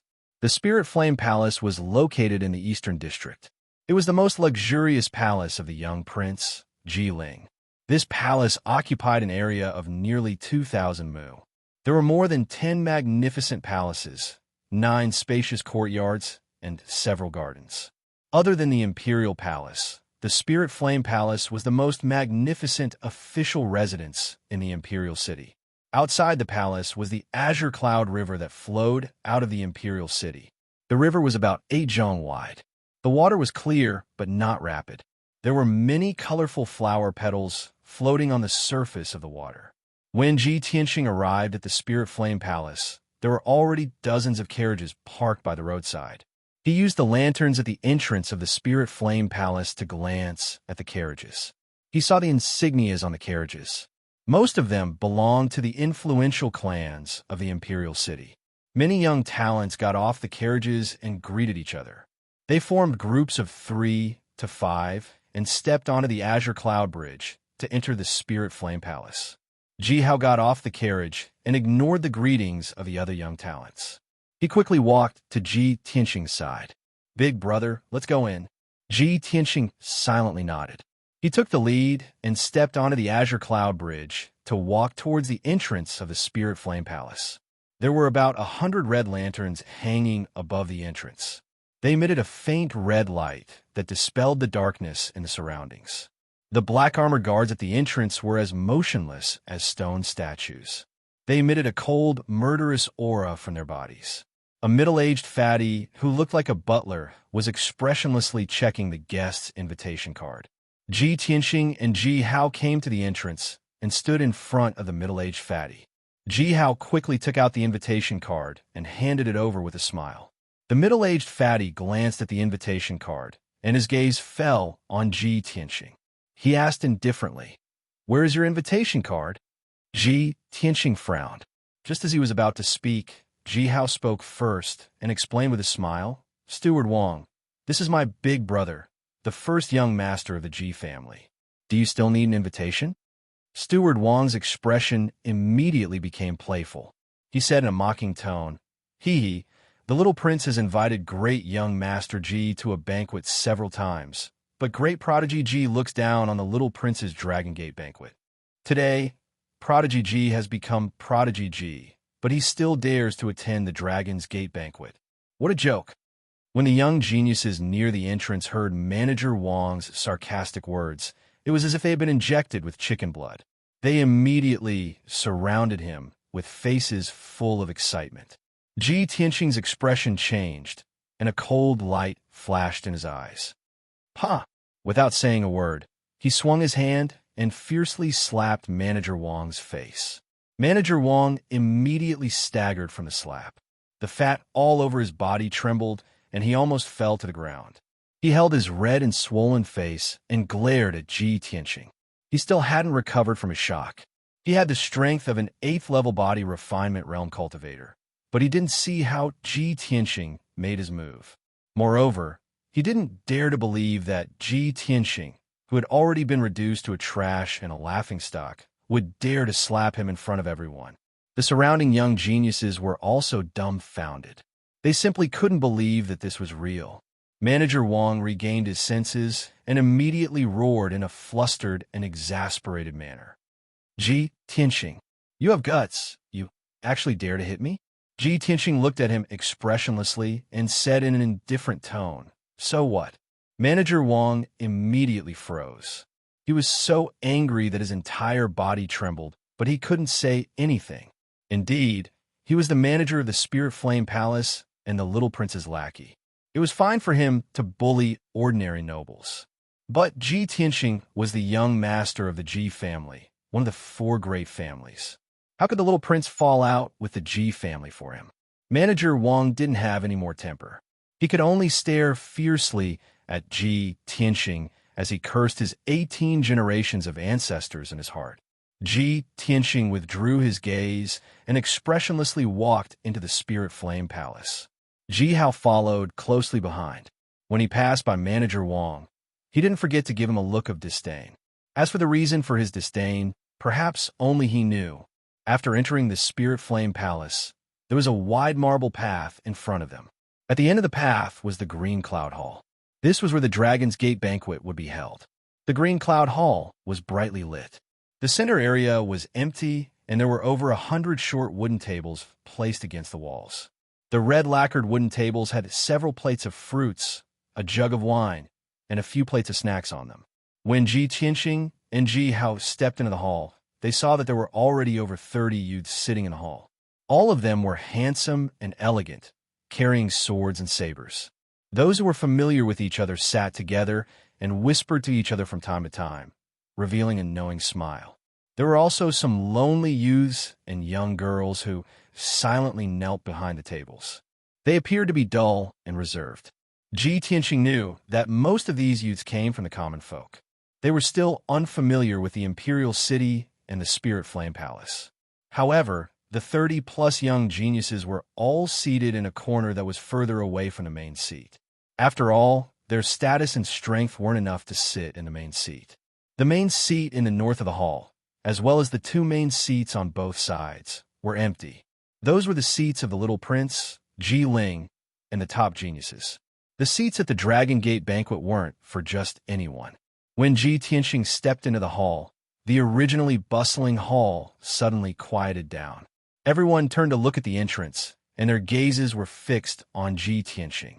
In just an instant, everyone's faces changed. Some were surprised, some were stunned, some were disdainful, and some showed a gloating expression. There were even some nobles who sneered and whispered to each other. Everyone knew that there would be a good show to watch at the Dragon Gate banquet tonight. Moreover, it was a great show that was rarely seen in 100 years.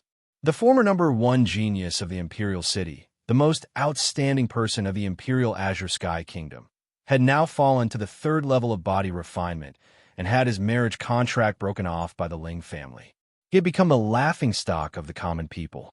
That year, he was high-spirited and famous. He disdained to attend the little prince's Dragon Gate banquet, but tonight he came for the first time. The youths in the hall couldn't wait to see how Ji Tianxing would lose face and be humiliated by everyone tonight. Ji Tianxing, on the other hand, remained unfazed and completely ignored everyone's reaction. He expressionlessly stepped into the hall and brought Ji Hao through the crowd. They walked to a corner of the hall and casually sat down at a table. After sitting down, he hugged the blood dragon sword and closed his eyes to rest with an indifferent attitude. He turned a deaf ear to everyone's whispers and chuckles, as if he didn't care about anything. Brothers, please add this book to your bookshelf. Next time, you will be able to see the new chapters. Thank you. Chapter 18. A quarter of an hour passed quickly. During this period of time, another 40-plus young talents entered the Azure Cloud Hall one after another. At this moment, there were already more than 80 people seated in the hall. The atmosphere was lively and noisy. The few seats near the main seat were for the top 10 young talents of the younger generation, and they were still empty. Suddenly, 2 sets of footsteps came from the entrance.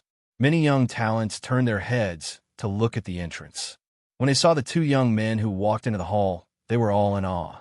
The 2 young men were both around 18 years old and looked dignified. They were in high spirits. The young man who wore a black robe and carried a sword on his back was called Wei Lingfeng. He was the #1 genius of the Qing province. At the age of 18, he was already at the 5th level of the true energy stage, and his wind cloud sword technique had reached perfection. At the same time, he was also one of the top 10 geniuses in the entire Azure Cloud Kingdom. He was an influential figure among the younger generation. The other young man who wore a white robe and held a white feather sword in his hand was called Jiang Baiyu. He was the #1 genius of the Serene province. At the age of 19, he was also at the 5th level of the true energy stage. 2 years ago, he became famous in the Azure Cloud Kingdom with his falling feather sword technique. Wei Lingfeng and Jiang Baiyu's strength was similar, and they had a good relationship. They were always together and were inseparable.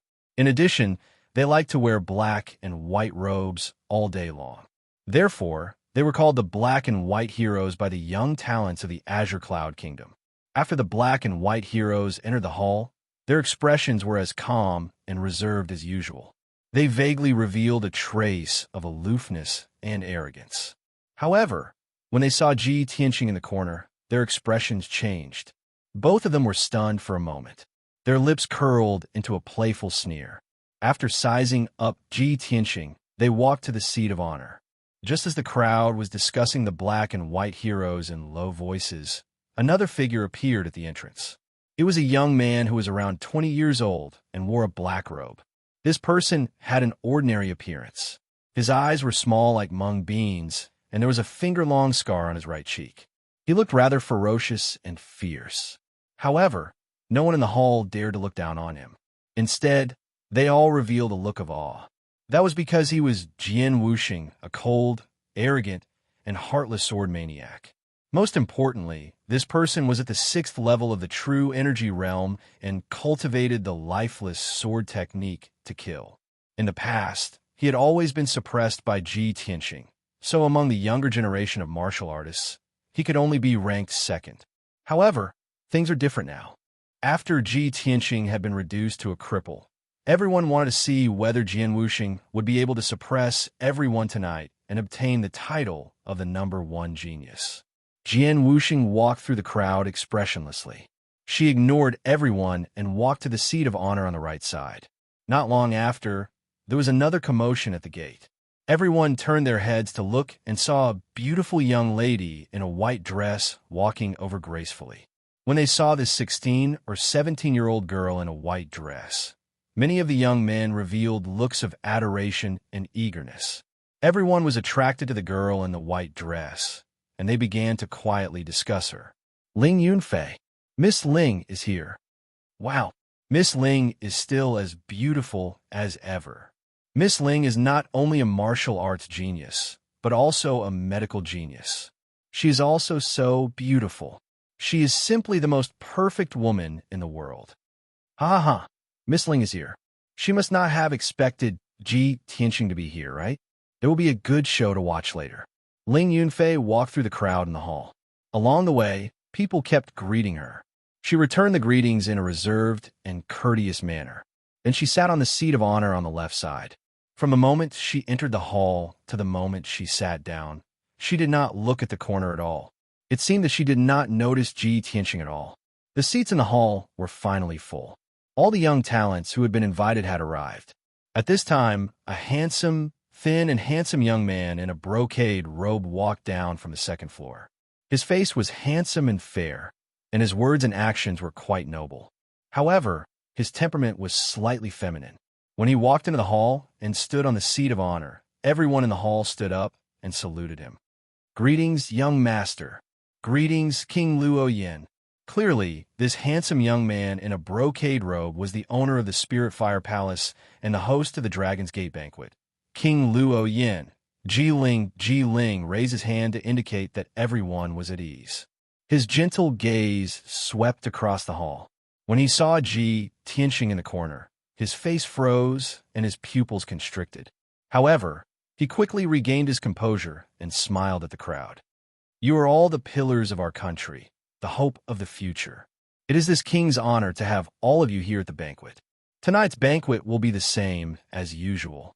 I have gathered everyone here so that everyone can learn from each other and improve together."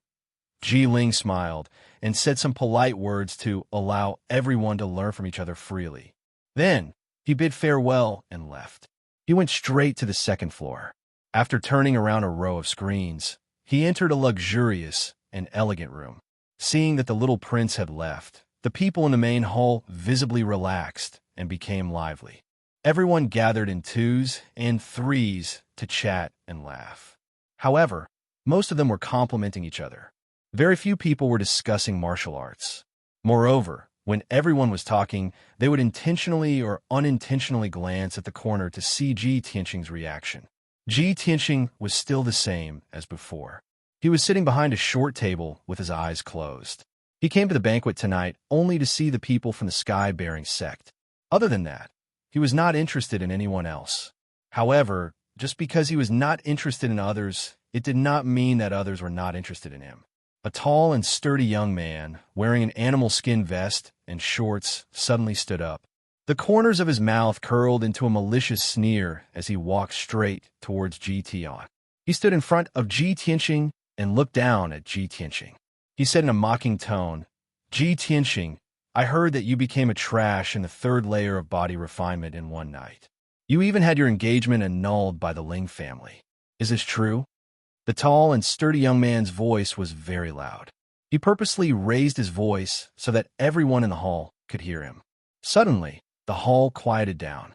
Everyone's eyes gathered on Ji Tianxing. Everyone knew that the show was about to begin. Ji Tianxing slowly opened his eyes. He expressionlessly looked at the tall and sturdy young man and calmly said, "Yes." No one would have thought that Ji Tianxing would be able to remain calm in the face of the tall and sturdy young man's deliberate humiliation. He even answered truthfully. The tall and sturdy young man was also stunned for a moment before he reacted. He grinned and revealed a mouthful of yellow teeth.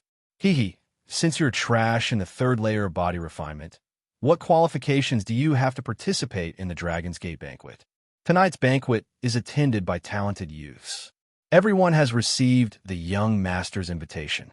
Where's your invitation?" Ji Tianxing indifferently said, "I don't have an invitation." The tall and sturdy young man suddenly revealed an expression of as expected and laughed contemptuously. "Ha ha! Did everyone hear that? He doesn't have an invitation. Ji Tianxing, please scram out of the Green Cloud Hall right now. This is a place for young geniuses to interact. You don't have the qualifications to sit here." Ji Tianxing remained expressionless. He only raised his eyebrows and said in a low voice, "Young geniuses? You? What? You think I'm not qualified?" The tall and sturdy young man clenched his fists and revealed a sinister, cold smile. "Although I, Wu Zhang, am only in the 8th layer of body refinement, compared to the young geniuses here, I'm far from enough to teach a trash like you a lesson. Ji Tianxing, now you only have 2 choices. Either you scram, or I throw you out." Chapter 19.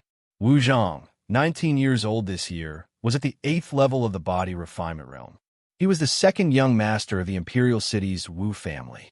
Ji Tianxing had heard of this person before and had met him a few times on certain occasions. But the Wu family was only a second-rate family in the imperial city, and Wu Zhang's talent was average. There was nothing good about him. In the past, this person could not enter Ji Tianqing's eyes and was ignored by him. But tonight, Wu Zhang had humiliated him in front of everyone at the Dragon Gate banquet. Ji Tianqing stood up and expressionlessly walked to the center of the hall. He turned around and looked at Wu Zhang. He did not say anything, but everyone knew that he had accepted the challenge. The empty space in the center of the hall was originally reserved for young geniuses to spar. Nearly 100 young geniuses immediately revealed excited smiles. They looked at Ji Tianqing with schadenfreude and laughed as they discussed. Everyone was waiting for him to make a fool of himself. They wanted to see him beaten down by Wu Zhang and then thrown out of the Green Cloud Hall. That scene would definitely be exciting.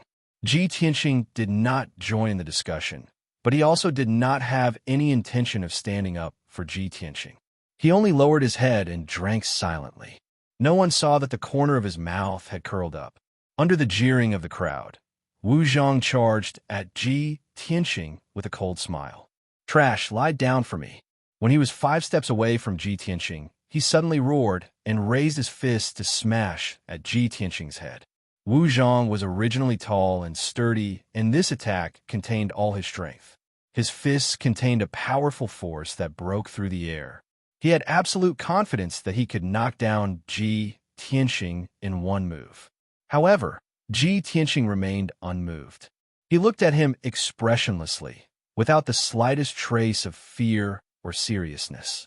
Only when Wu Zhang's fists were 3 inches away from Ji Tianqing did Ji Tianqing counterattack with lightning speed. His hands were still holding the blood dragon sword. He took half a step back and dodged Wu Zhang's fists. Just as Wu Zhang brushed past him, he suddenly lifted his right leg and ruthlessly kicked Wu Zhang's waist. Boom! With a muffled thud, Wu Zhang was sent flying by Ji Tianqing's kick, drawing an arc in the air before landing heavily on the ground 20 feet away. Wu Zhang was like a heavy bull. With a bang, he fell to the ground and rolled several times before coming to a stop. Blood foamed out of his mouth. His eyes were red with anger, and he roared angrily. "No, this is impossible. Ji Tianqing, you piece of trash. How can you possibly be a match for me?" However, when Wu Zhang struggled to get up, he felt a piercing pain in his waist. He couldn't even take a step or stand steadily. Anyone with a discerning eye could see that he had suffered a heavy blow from Ji Tianqing's kick. The bones in his waist had already been broken. Everyone revealed an indescribably shocked expression. The laughter and discussion disappeared as they stared at Ji Tianqing in disbelief. Ji Tianqing hugged his treasure sword and expressionlessly walked in front of Wu Zhang. He indifferently said, Do you have the qualifications to sit here?" The words that Wu Zhang had humiliated him in front of everyone were now returned to him. Wu Zhang was so angry that he spat out blood. His entire face was twisted. Humiliation. Enormous humiliation. Was there anything more ironic and humiliating than this in this world? Wu Zhang was so ashamed that he couldn't say a single word. His eyes rolled back and he fell to the ground, unconscious. Very quickly, guards rushed in and carried the unconscious Wu Zhang away. Ji Tianqing returned to his seat and sat down. The hall fell into silence. Everyone secretly looked at him with eyes filled with shock. They obviously couldn't accept this fact. How could a trash at the 3rd level of the body refinement realm seriously injure Wu Zhang, who was at the 8th level of the body refinement realm, with just one kick? Many people suddenly understood that Ji Tianqing's strength had already recovered a bit. He was no longer a trash at the 3rd level of the body refinement realm. It was very possible that he had recovered to the 8th level of the body refinement realm. When they thought up to here, those body refinement realm young men that originally wanted to provoke and humiliate Ji Tianqing immediately gave up and became listless. Ling Yunfei's face was a little cold. Her eyes were filled with killing intent. She secretly thought, damn it, how could he recover so quickly? In just a few days, he returned to the 8th level of the body refinement realm. I definitely can't let him live peacefully. I definitely can't let him recover his strength to take revenge. Luckily, I've already made arrangements. Humph. Among the young talents in the hall, There were over 30 people who had reached the true element realm. Even if they had seen Ji Tianxing defeat Wu Zhang with one move, they still wouldn't put it in their hearts. The top 10 geniuses still didn't spare a glance for Ji Tianxing. The ordinary true element realm youths were still full of confidence. Their expressions were full of ridicule as they discussed. I really didn't think that Ji Tianxing would recover to the 8th level of the body refinement realm so quickly. He used to have the strength of the 7th level of the true element realm. His battle experience is much stronger than Wu Zhang's. Even if he only has the strength of the 7th level of the body refinement realm, he can still completely defeat Wu Zhang. So what if he recovered to the 8th level of the body refinement realm? He's just a trash in the body refinement realm.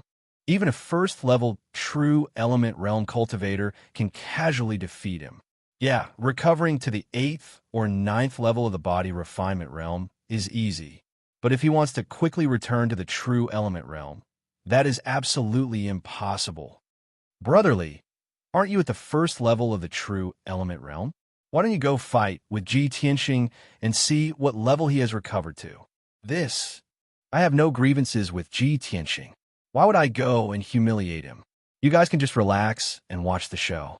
There will definitely be people who will make a move. Just as everyone was discussing, Ling Yunfei secretly turned her head and gave a meaningful glance to a dark-skinned youth behind her. The tall and skinny dark-skinned youth immediately understood and immediately stood up. He held a black iron treasure sword and walked towards Ji Tianxing with a gloomy face. When everyone saw the dark-skinned youth, they all revealed playful smiles, and their eyes were filled with anticipation. Look, Hua Yunfei is about to make a move. Although Hua Yunfei is only at the 2nd level of the true element realm, defeating Ji Tianxing will be easy. I dare to bet that Hua Yunfei can beat Ji Tianxing to the ground in 3 moves. 3 moves? Aren't you overestimating Ji Tianxing a little too much? I think 1 move is enough. Hua Yunfei walked to the center of the hall and looked disdainfully at Ji Tianxing, who was in the corner. He said in a cold voice, "Ji Tianxing, do you dare to fight with me?" Ji Tianxing raised his eyes slightly and glanced at him expressionlessly. He then looked at Ling Yunfei, who was sitting on the left side of the seat of honor. When he looked at Ling Yunfei with his cold eyes, Ling Yunfei was also looking at him with a mocking sneer on her face. Seeing that Ji Tianxing was silent, Hua Yunfei bellowed, "Ji Tianxing, if you don't dare to accept the challenge, then kneel down obediently and beg for mercy. Perhaps I will let you go." A cold light flashed in Ji Tianxing's eyes. He immediately stood up and walked towards Hua Yunfei. "Brothers, please add it to your collection and recommend it." Chapter 20. Facing Hua Yunfei's provocation, Ji Tianxing actually accepted the challenge. Everyone in the hall was shocked and astonished. They stared at the two of them, waiting to see Ji Tianxing being trampled by Hua Yunfei. Ji Tianxing walked to the center of the hall and stood 10 steps away from Hua Yunfei. His right hand tightly gripped the unsheathed blood dragon sword. Hua Yunfei also pulled out his black iron sword. His body emitted a cold, murderous aura. With a low roar, he stabbed his sword at Ji Tianxing. Ji Tianxing, watch this. The black iron sword emitted a sharp sword aura. With a sharp sound, it pierced through the air and arrived in front of Ji Tianxing. Ji Tianxing did not hesitate to counterattack with his sword. Holding the crimson blood dragon sword, he began to fight with Hua Yunfei in close combat. He did not use the 12 sword auras in his body. He only used his strength at the 9th layer of body refinement to display his most proficient 10 mysterious sword art. The two swords collided, and suddenly there was a ding, ding, dang, dang sound that echoed throughout the hall. In the blink of an eye, Ji Tianxing and Hua Yunfei had exchanged 3 moves. The two of them moved with exquisite footwork, their figures flashing and shifting in the hall, like a falcon swooping down like a rabbit. The two swords flew up and down like dragons coming out of the sea. They were like white cranes spreading their wings, constantly releasing a dazzling cold light. Many of the young geniuses in the hall were dumbfounded. Their faces revealed complex and strange expressions. No one would have thought that Ji Tianxing would be able to tie with Hua Yunfei at the second layer of the true element realm. It was hard to determine the victor. Some people began to whisper in low voices. 3 moves have passed. Why hasn't Ji Tianxing been defeated yet? Impossible. Even if he has the strength of the 9th layer of body refinement, it is impossible for him to tie with Hua Yunfei. Could it be that Ji Tianxing's strength has returned to the true element realm? Most people did not understand, and their hearts were filled with doubt and shock. However, the geniuses ranked in the top 10 realized what was going on. Their expressions relaxed a lot as smiles appeared on their faces. The black and white heroes looked at the battle between Ji Tianxing and Hua Yunfei with arrogant expressions and commented on it with arrogance. Ji Tianxing is not cultivating true essence. He has not recovered to the true element boundary. At most, he is at the 9th body refinement layer. The reason why he was able to tie with Hua Yunfei was because Hua Yunfei had yet to use his full strength. The young geniuses came to a sudden realization after hearing the explanation of the black and white heroes. As expected, Hua Yunfei was unable to gain the upper hand after a few moves. He was instantly enraged and unleashed his full strength. His face was as gloomy as ice, and his entire body was emitting a terrifying chill. A dark blue true essence light was surging in his palm, and the blade of the black iron sword was also covered with a layer of blue light.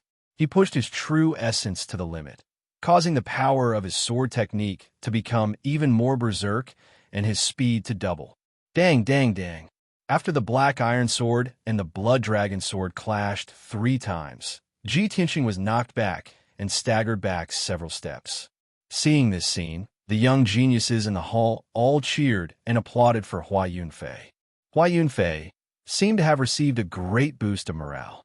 His expression became even more ferocious, and his aura became even more terrifying. He did not give Ji Tianxing any time to catch his breath. He immediately charged forward and wildly attacked with his sword. Ji Tianxing was suddenly covered in dark blue sword shadows. Each sword shadow was aimed at his forehead, throat, chest, and other vital points. His situation was very dangerous. If he was not careful, his blood would be spilled. But he was still calm and unhurried.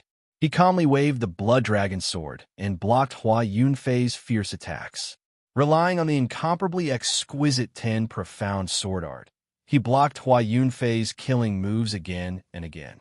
However, Hua Yunfei's true essence became more and more berserk, and his attacks became more and more ferocious. Ji Tianxing could not withstand Hua Yunfei's fierce attacks with just his physical strength and the 10 profound sword art. He could only continuously retreat and dodge. The 12 streaks of sword qi in his body began to stir and were ready to be unleashed. But he resisted the thought of using the sword qi and stubbornly held on. He did not want to expose his true strength and his greatest secret in front of everyone and Ling Yunfei. But the people in the hall became more and more excited. They cheered with high spirits. Every time Hua Yunfei's sword was about to hit Ji Tianxing's vital points, everyone would exclaim and show an expectant expression. Hua Yunfei became more and more furious. He felt ashamed and angry that he could not defeat Ji Tianxing. Finally, his patience ran out, and he unleashed his ultimate sword technique without a care in the world. Ji Tianxing died.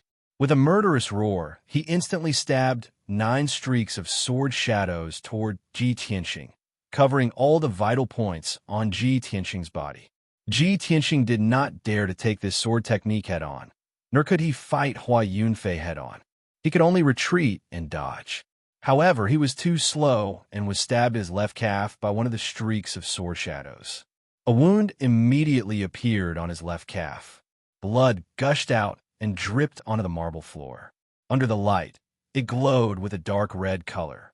It was a ghastly sight. Ji Tianxing's body stiffened, and his retreating speed slowed down. Hua Yunfei was overjoyed. He immediately chased after him and stabbed out 9 streaks of sword shadows. Go to hell. This time, The 9 streaks of sword shadows surrounded Ji Tianxing's vital points, making it impossible for him to dodge. He was about to be stabbed by the sword light and die under Hua Yunfei's sword. At this critical moment, Ji Tianxing's eyes flashed with a cold, murderous intent. He made a decision without hesitation. He was going to use the sword qi in his body. Not only did he have to block Hua Yunfei's ultimate attack, but he also had to kill him. Even if he had to expose his strength and trump card in front of everyone, he could not care less. However, just as he was about to activate his sword qi, a dazzling golden sword qi suddenly flew down from the second floor of the hall and arrived in front of Hua Yunfei in an instant. It was a huge sword light that was more than 2 meters long and as wide as a palm. It contained a terrifying power and instantly destroyed Hua Yunfei's 9 streaks of sword shadows. Bang! With a muffled sound, the 9 streaks of sword shadows collapsed at the same time and dissipated immediately. The huge sword light stabbed into the ground and left a huge crack in the marble floor before disappearing. Hua Yunfei was also sent flying by the terrifying power. He spat out blood and fell 30 feet away. This sudden scene left everyone dumbstruck. They were completely dumbfounded. Even Ji Tianxing did not expect that an expert would save him at this critical moment. He subconsciously raised his head and looked at the second floor of the main hall. His gaze landed on a room that was blocked by a screen. At the same time, a clear and melodious female voice came from the room. "It's just a friendly exchange of pointers. Why you have to kill me?" Hearing this familiar and pleasant voice, Ji Tianxing's body trembled and a smile flashed across his eyes. He knew that she had made a move. Chapter 21. It wasn't until the woman finished speaking that everyone in the hall came back to their senses. Everyone raised their heads and looked at the room on the second floor with deep reverence. Everyone could see that the person who could use a sword ray to stop Hua Yunfei and create a crack in the ground was definitely a great expert. The woman's voice sounded very young, as if she was only 17 or 18 years old. Some of the smarter youths immediately guessed that the woman must be a genius disciple of the Sky Pillar sect. Previously, everyone was very puzzled. Didn't the little prince say that the people from the Sky Pillar sect would come tonight? Why hadn't they appeared yet? At this moment, everyone finally came to a realization. It turned out that the people from the Sky Pillar sect had arrived long ago, but they disdained to sit in the hall with them. The entire hall quietened down to the point that one could hear a pin drop. Everyone looked at the second floor with reverence and didn't dare to make any noise. Since they knew that the people from the Sky Pillar sect were on the second floor, who would dare to be rash? Hua Yunfei, who had been injured and spat out blood, got up in a sorry state and glared at Ji Tianxing with incomparable resentment. His heart was filled with monstrous rage and killing intent, but he could only forcefully endure it and didn't even dare to let out a fart. The genius disciple of the Sky Pillar sect had already warned him. If he dared to make a move again, the next sword ray would definitely kill him on the spot. Ling Yunfei's expression was somewhat unsightly as a cold light surged in her eyes. She secretly glanced at Ji Tianxing, then raised her head to look at the second floor, revealing a thoughtful expression. Damn Ji Tianxing. He was clearly about to die under Hua Yunfei's sword, but he was actually saved by the Sky Pillar sect's disciple. What does he have to do with the Sky Pillar sect? Why would that woman save him? She couldn't understand and couldn't see what was so special about Ji Tianxing that was worthy of the Sky Pillar sect's help. However, she thought about it and temporarily suppressed the anger in her heart. There were too many people at the Dragon's Gate banquet. It was indeed inappropriate to let Hua Yunfei kill him in public. However, Hua Yunfei has also tested Ji Tianxing's strength. He has indeed not recovered to the true energy stage, and is at most at the 9th level of the body refinement stage. Since that is the case, once he leaves the Spirit Flame Palace, he will not be able to return to the G Mansion alive. The dozens of young talents in the hall didn't dare to open their mouths. The room on the second floor was also silent. No one dared to open their mouths. The atmosphere in the field was somewhat stifling, as if even the air had frozen. At this time, young Prince Ji Ling walked down from the second floor. He had a modest smile on his face and opened his mouth to smooth things over. He told everyone not to be restrained and to continue exchanging pointers and showing off their strengths. Of course, in order to ensure that there would be no more grudges, he sat on the main seat and didn't return to the second floor to serve the people of the Sky Pillar sect. Only then did the atmosphere in the hall ease up, and everyone's mood became much more relaxed. Hua Yunfei suppressed his anger and humiliation and silently retreated to tend to his injuries. Ji Tianxing didn't stay either. He silently cupped his hands towards the room on the second floor, then turned around and walked out of the hall. In any case, his goal for coming to the banquet tonight was to see the people of the Sky Pillar sect. Now that he had achieved his goal, the people of the Sky Pillar sect couldn't appear in front of everyone, so he naturally had to leave. Jihao didn't leave with him and stayed in the hall to continue drinking and chatting with the other young talents. In an exquisite private room on the second floor, the furnishings were abnormally luxurious, and the air was filled with a faint sandalwood fragrance. At a pear-wood table near the window sat two young men and a woman in a white dress. One of the young men was tall and sturdy like an iron tower. His skin was a bronze color, and his arms and chest were muscular. He emitted a ferocious aura. This person's name was Hao Meng, and he was ranked 9th among the Sky Pillar sect's true disciples. He was born with divine strength and was incomparably valiant. The other young man was thin and tall. His face was sickly pale, and he looked very weak. In reality, he was ranked 6th among the Sky Pillar sect's true disciples. His surname was Bai, and his name was Wu Chun, but very few people knew his real name. The powerhouses of the various countries in the Heavenly Chun territory only knew his nickname, White Impermanence. As for the woman in the white dress, she was slender and graceful, and her face was fair and beautiful. Her limpid eyes contained an unfathomable aura. Her waist-long black hair was draped behind her like a black waterfall, making her seem even more ethereal and otherworldly like a fairy. She was the chief disciple of the Sky Pillar sect, the peerless genius who suppressed the young elites of the 10 nations, Yin Yao. The three of them tilted their heads slightly and looked at the hall downstairs through the wooden window lattice with calm and indifferent gazes. Hao Meng stared at Ji Tianxing and watched as he turned around and left the hall, his back disappearing into the darkness outside the hall. He retracted his gaze and turned to look at Yin Yao.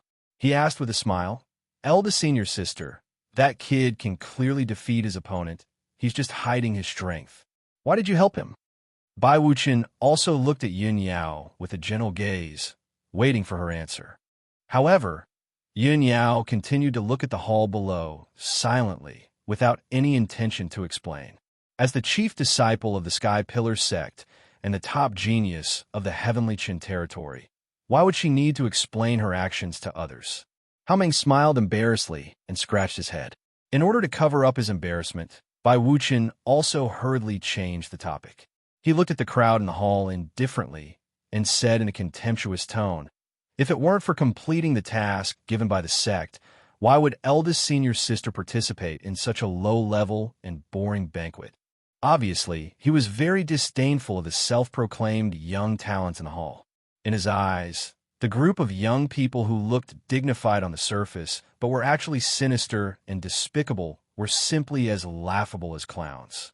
Hao Meng grinned and said, "However, senior brother Bai, I think this little prince is quite capable. We asked the little prince to find a way to gather the young geniuses of the Qingyun nation, but we didn't expect him to gather so many people in a day." Bai Wuchen smiled slightly and didn't comment on this. In his eyes, the Qingyun nation was just a small and remote country. Even the top talents in the nation weren't worth mentioning in his eyes. Yin Yao frowned slightly and said in a calm tone, "It seems that we won't be able to find the people we're looking for tonight." She looked at Hao Meng and asked, "Junior brother Hao, are the people who passed the sex entrance test and are qualified to participate in next month's competition all here tonight?" Hao Meng quickly replied, "Eldest senior sister, I asked the little prince before, and he said that only a portion of the people who passed the test came to the banquet.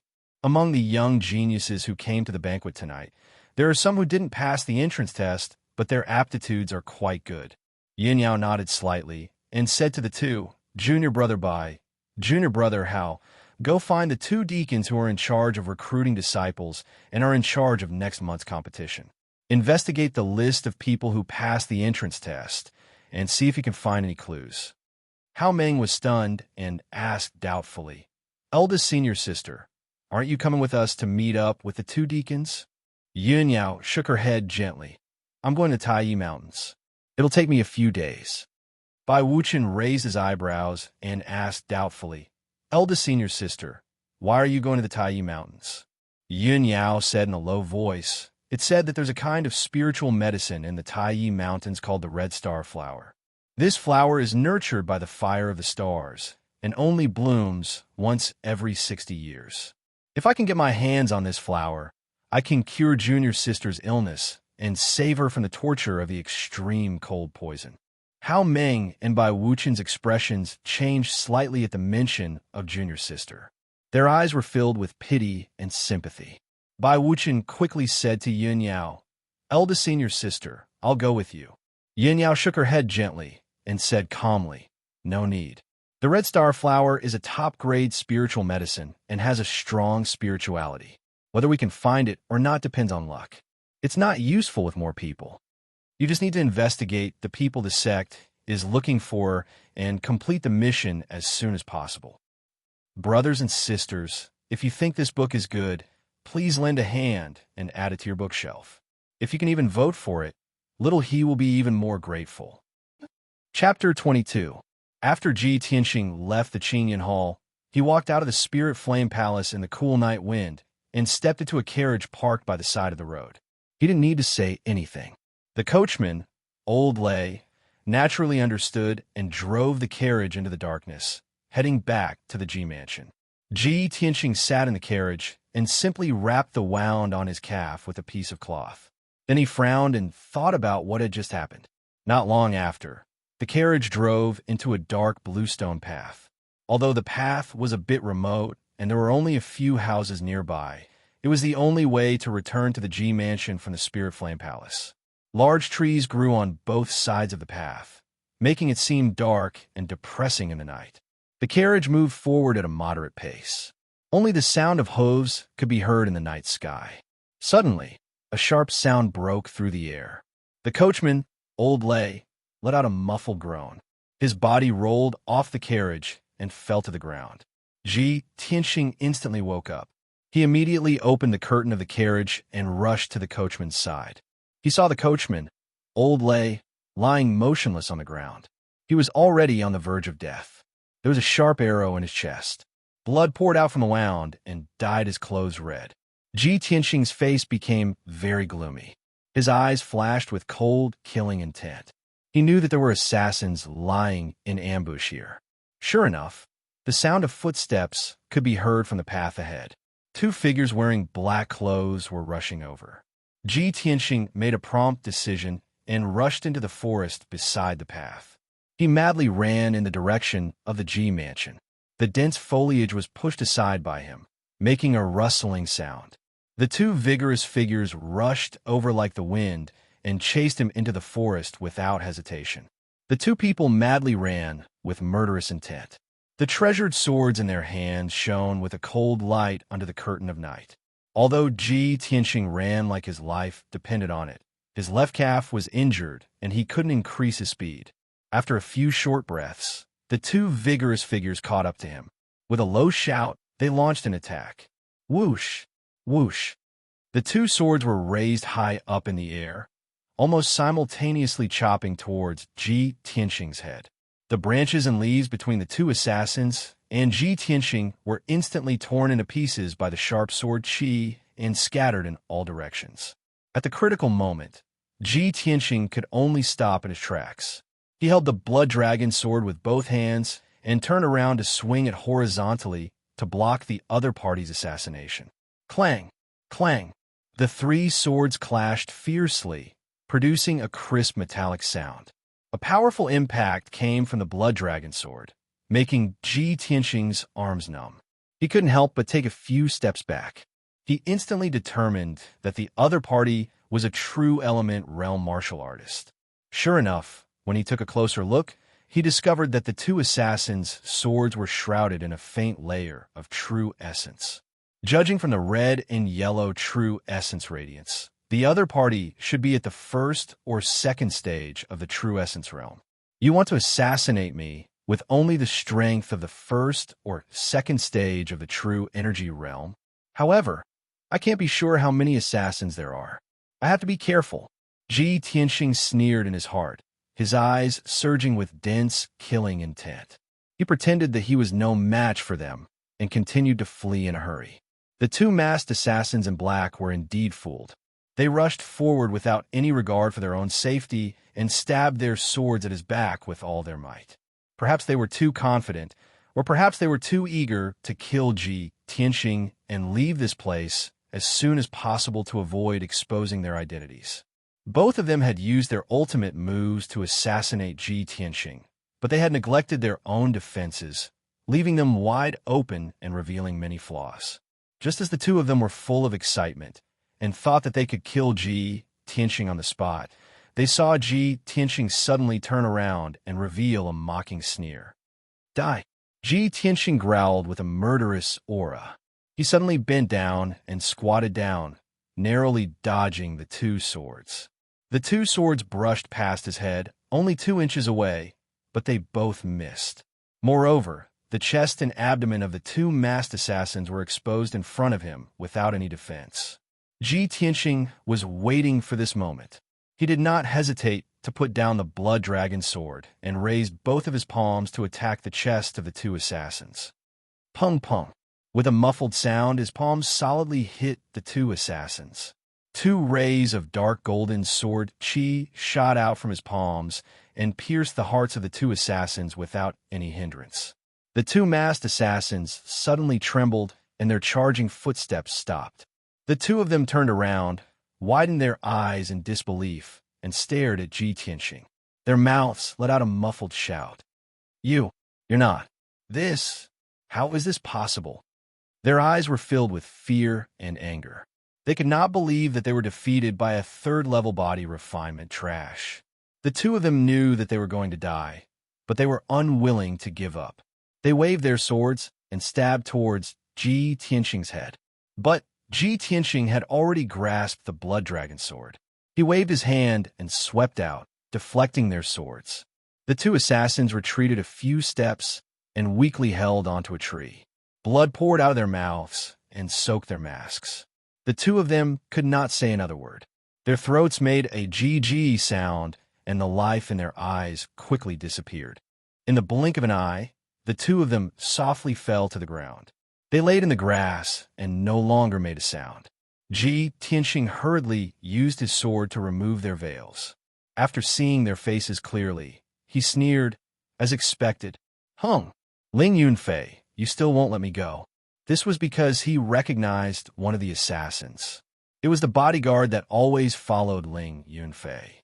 He was worried that there were more assassins nearby, so he did not dare to stay. He turned around and continued to run. After passing through the dense forest, he followed a small path to the Ji Mansion. After a quarter of an hour, Ji Tianxing returned to the Ji Mansion safely. He did not encounter any more ambushes on the way. After returning to his room in the cool breeze courtyard, he asked Huan to bring him a medicine box. He carefully treated the sword wound on his leg. After taking care of the wound, he let Huan leave to rest. He entered the secret room and went into closed-door cultivation. Tonight's events made him realize that his opponent couldn't wait to get rid of him. Not only could he not leave the city, even the Imperial City was not safe. On the way home, he would be ambushed by assassins. He could not help but wonder if his opponent would send someone to the Ji Mansion to assassinate him. Thinking of this, his desire to increase his strength became even stronger. Cultivate. I must quickly condense a sword embryo and return to the true element realm.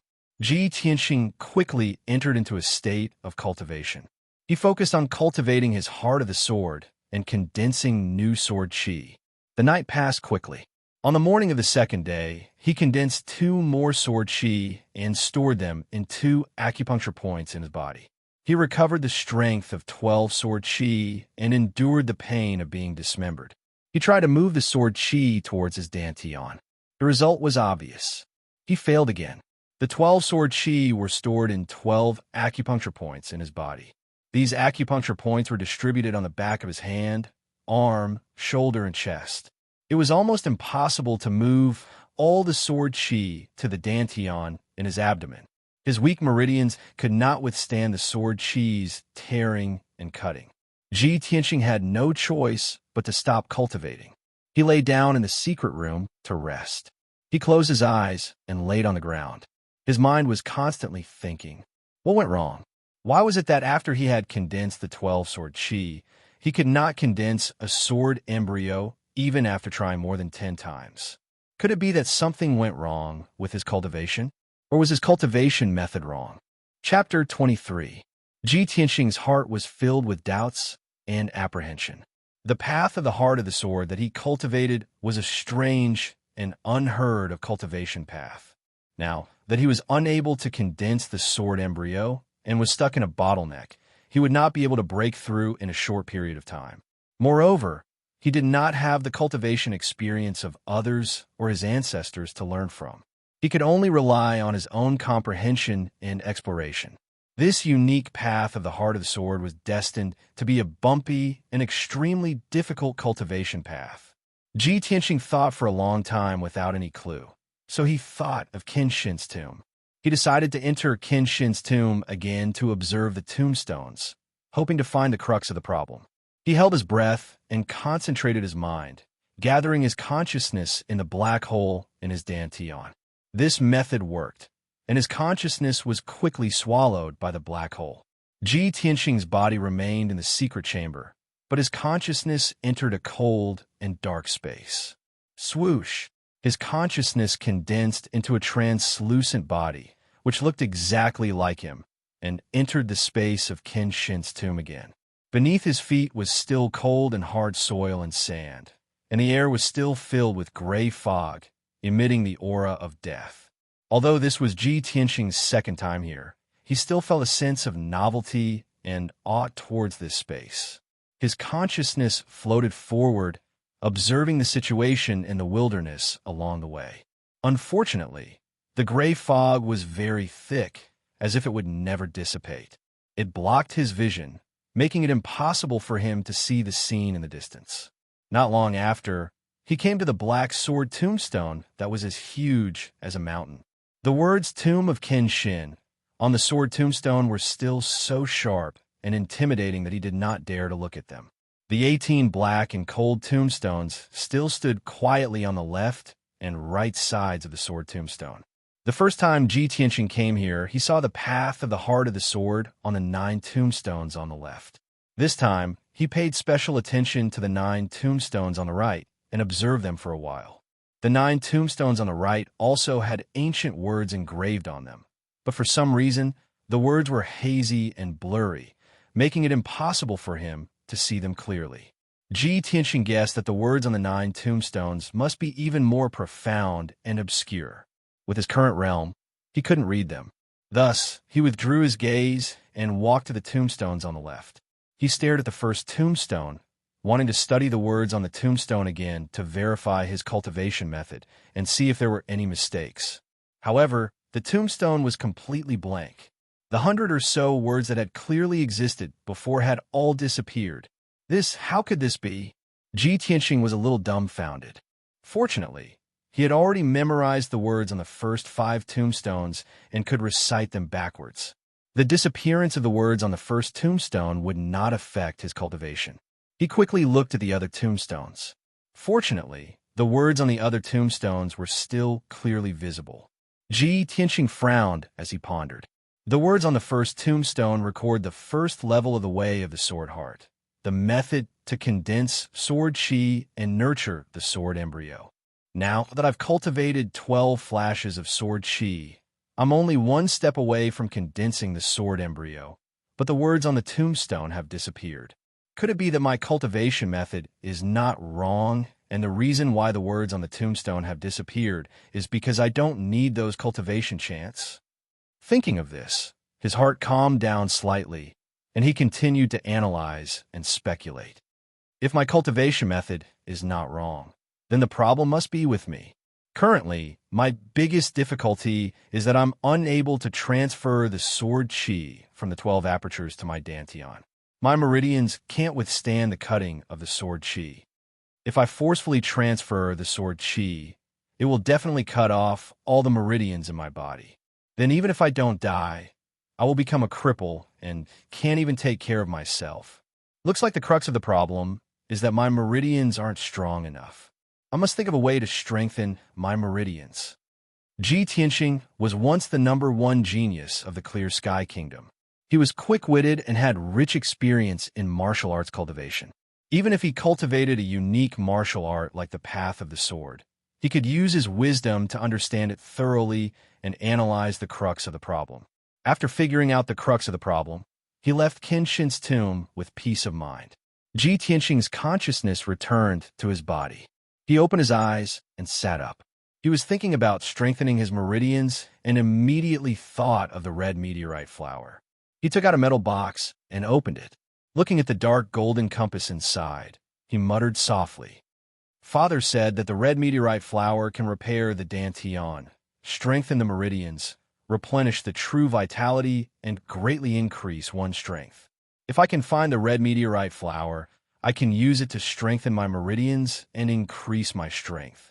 Maybe then I can successfully condense the sword embryo. The red meteorite flower will appear in 6 days. From the Imperial City to Taiyi Mountains, even if I ride the fastest horse, it will take me 2 days. Looks like I should prepare to set off. Ji Tianxing left the secret chamber and returned to his room. It was already noon. After eating lunch, he began to pack his luggage, preparing to set off for Taiyi Mountains early the next morning. At 1 o'clock in the afternoon, Huan suddenly ran into the room and reported the news to Ji Tianxing. Eldest young master, Princess Cuckoo is here. Ji Tianxing was stunned for a moment. Then he revealed a distressed smile. Why is the little princess here? He hid his luggage and walked out of the room. He went to the courtyard to welcome the little princess. Although Ji Ku was a noble princess of the imperial family, she loved to play with Ji Tianxing since she was young. When she had nothing to do, she would sneak out of the imperial palace to play with him. Their relationship had always been very good. That mischievous, lively, and mischievous little princess would often come up with some bizarre ideas. Ji Tianxing didn't know whether to laugh or cry, giving him a headache. Ji Tianxing thought to himself, the little princess came to the Ji residence again today. What kind of trouble will she cause this time? Not long after, the sound of footsteps could be heard from the entrance of the small courtyard. The first thing that entered Ji Tianxing's eyes was a young girl wearing a green silk skirt and golden threaded jade boots. The young girl was about 14 or 15 years old. Her figure was petite and cute. Her fair and tender face still had a bit of baby fat. Her pair of clear and bright eyes were very lively. She wore a fiery red jade bracelet on her fair, jade-like wrist. Her shoulder-length hair was combed into dozens of small braids. She looked exceptionally cute. Without a doubt, this was the emperor's most beloved little princess, Ji Ku. Just the little princess alone was enough to give Ji Tianxing a headache. However, he didn't expect that there would be more than 10 people following behind the little princess. Among the 10 people, there were 6 middle-aged men with dignified looks and extraordinary bearings. There was also a white-haired old man with a dignified aura and a sage-like demeanor. In addition, there were 8 imperial bodyguards wearing the imperial guard's armor following behind the crowd. They were actually carrying 4 heavy chests. Ji Tianxing, I've come to visit you. The little princess greeted Ji Tianxing with a smile, while directing the 8 imperial bodyguards to carry the 4 large chests into Ji Tianxing's room.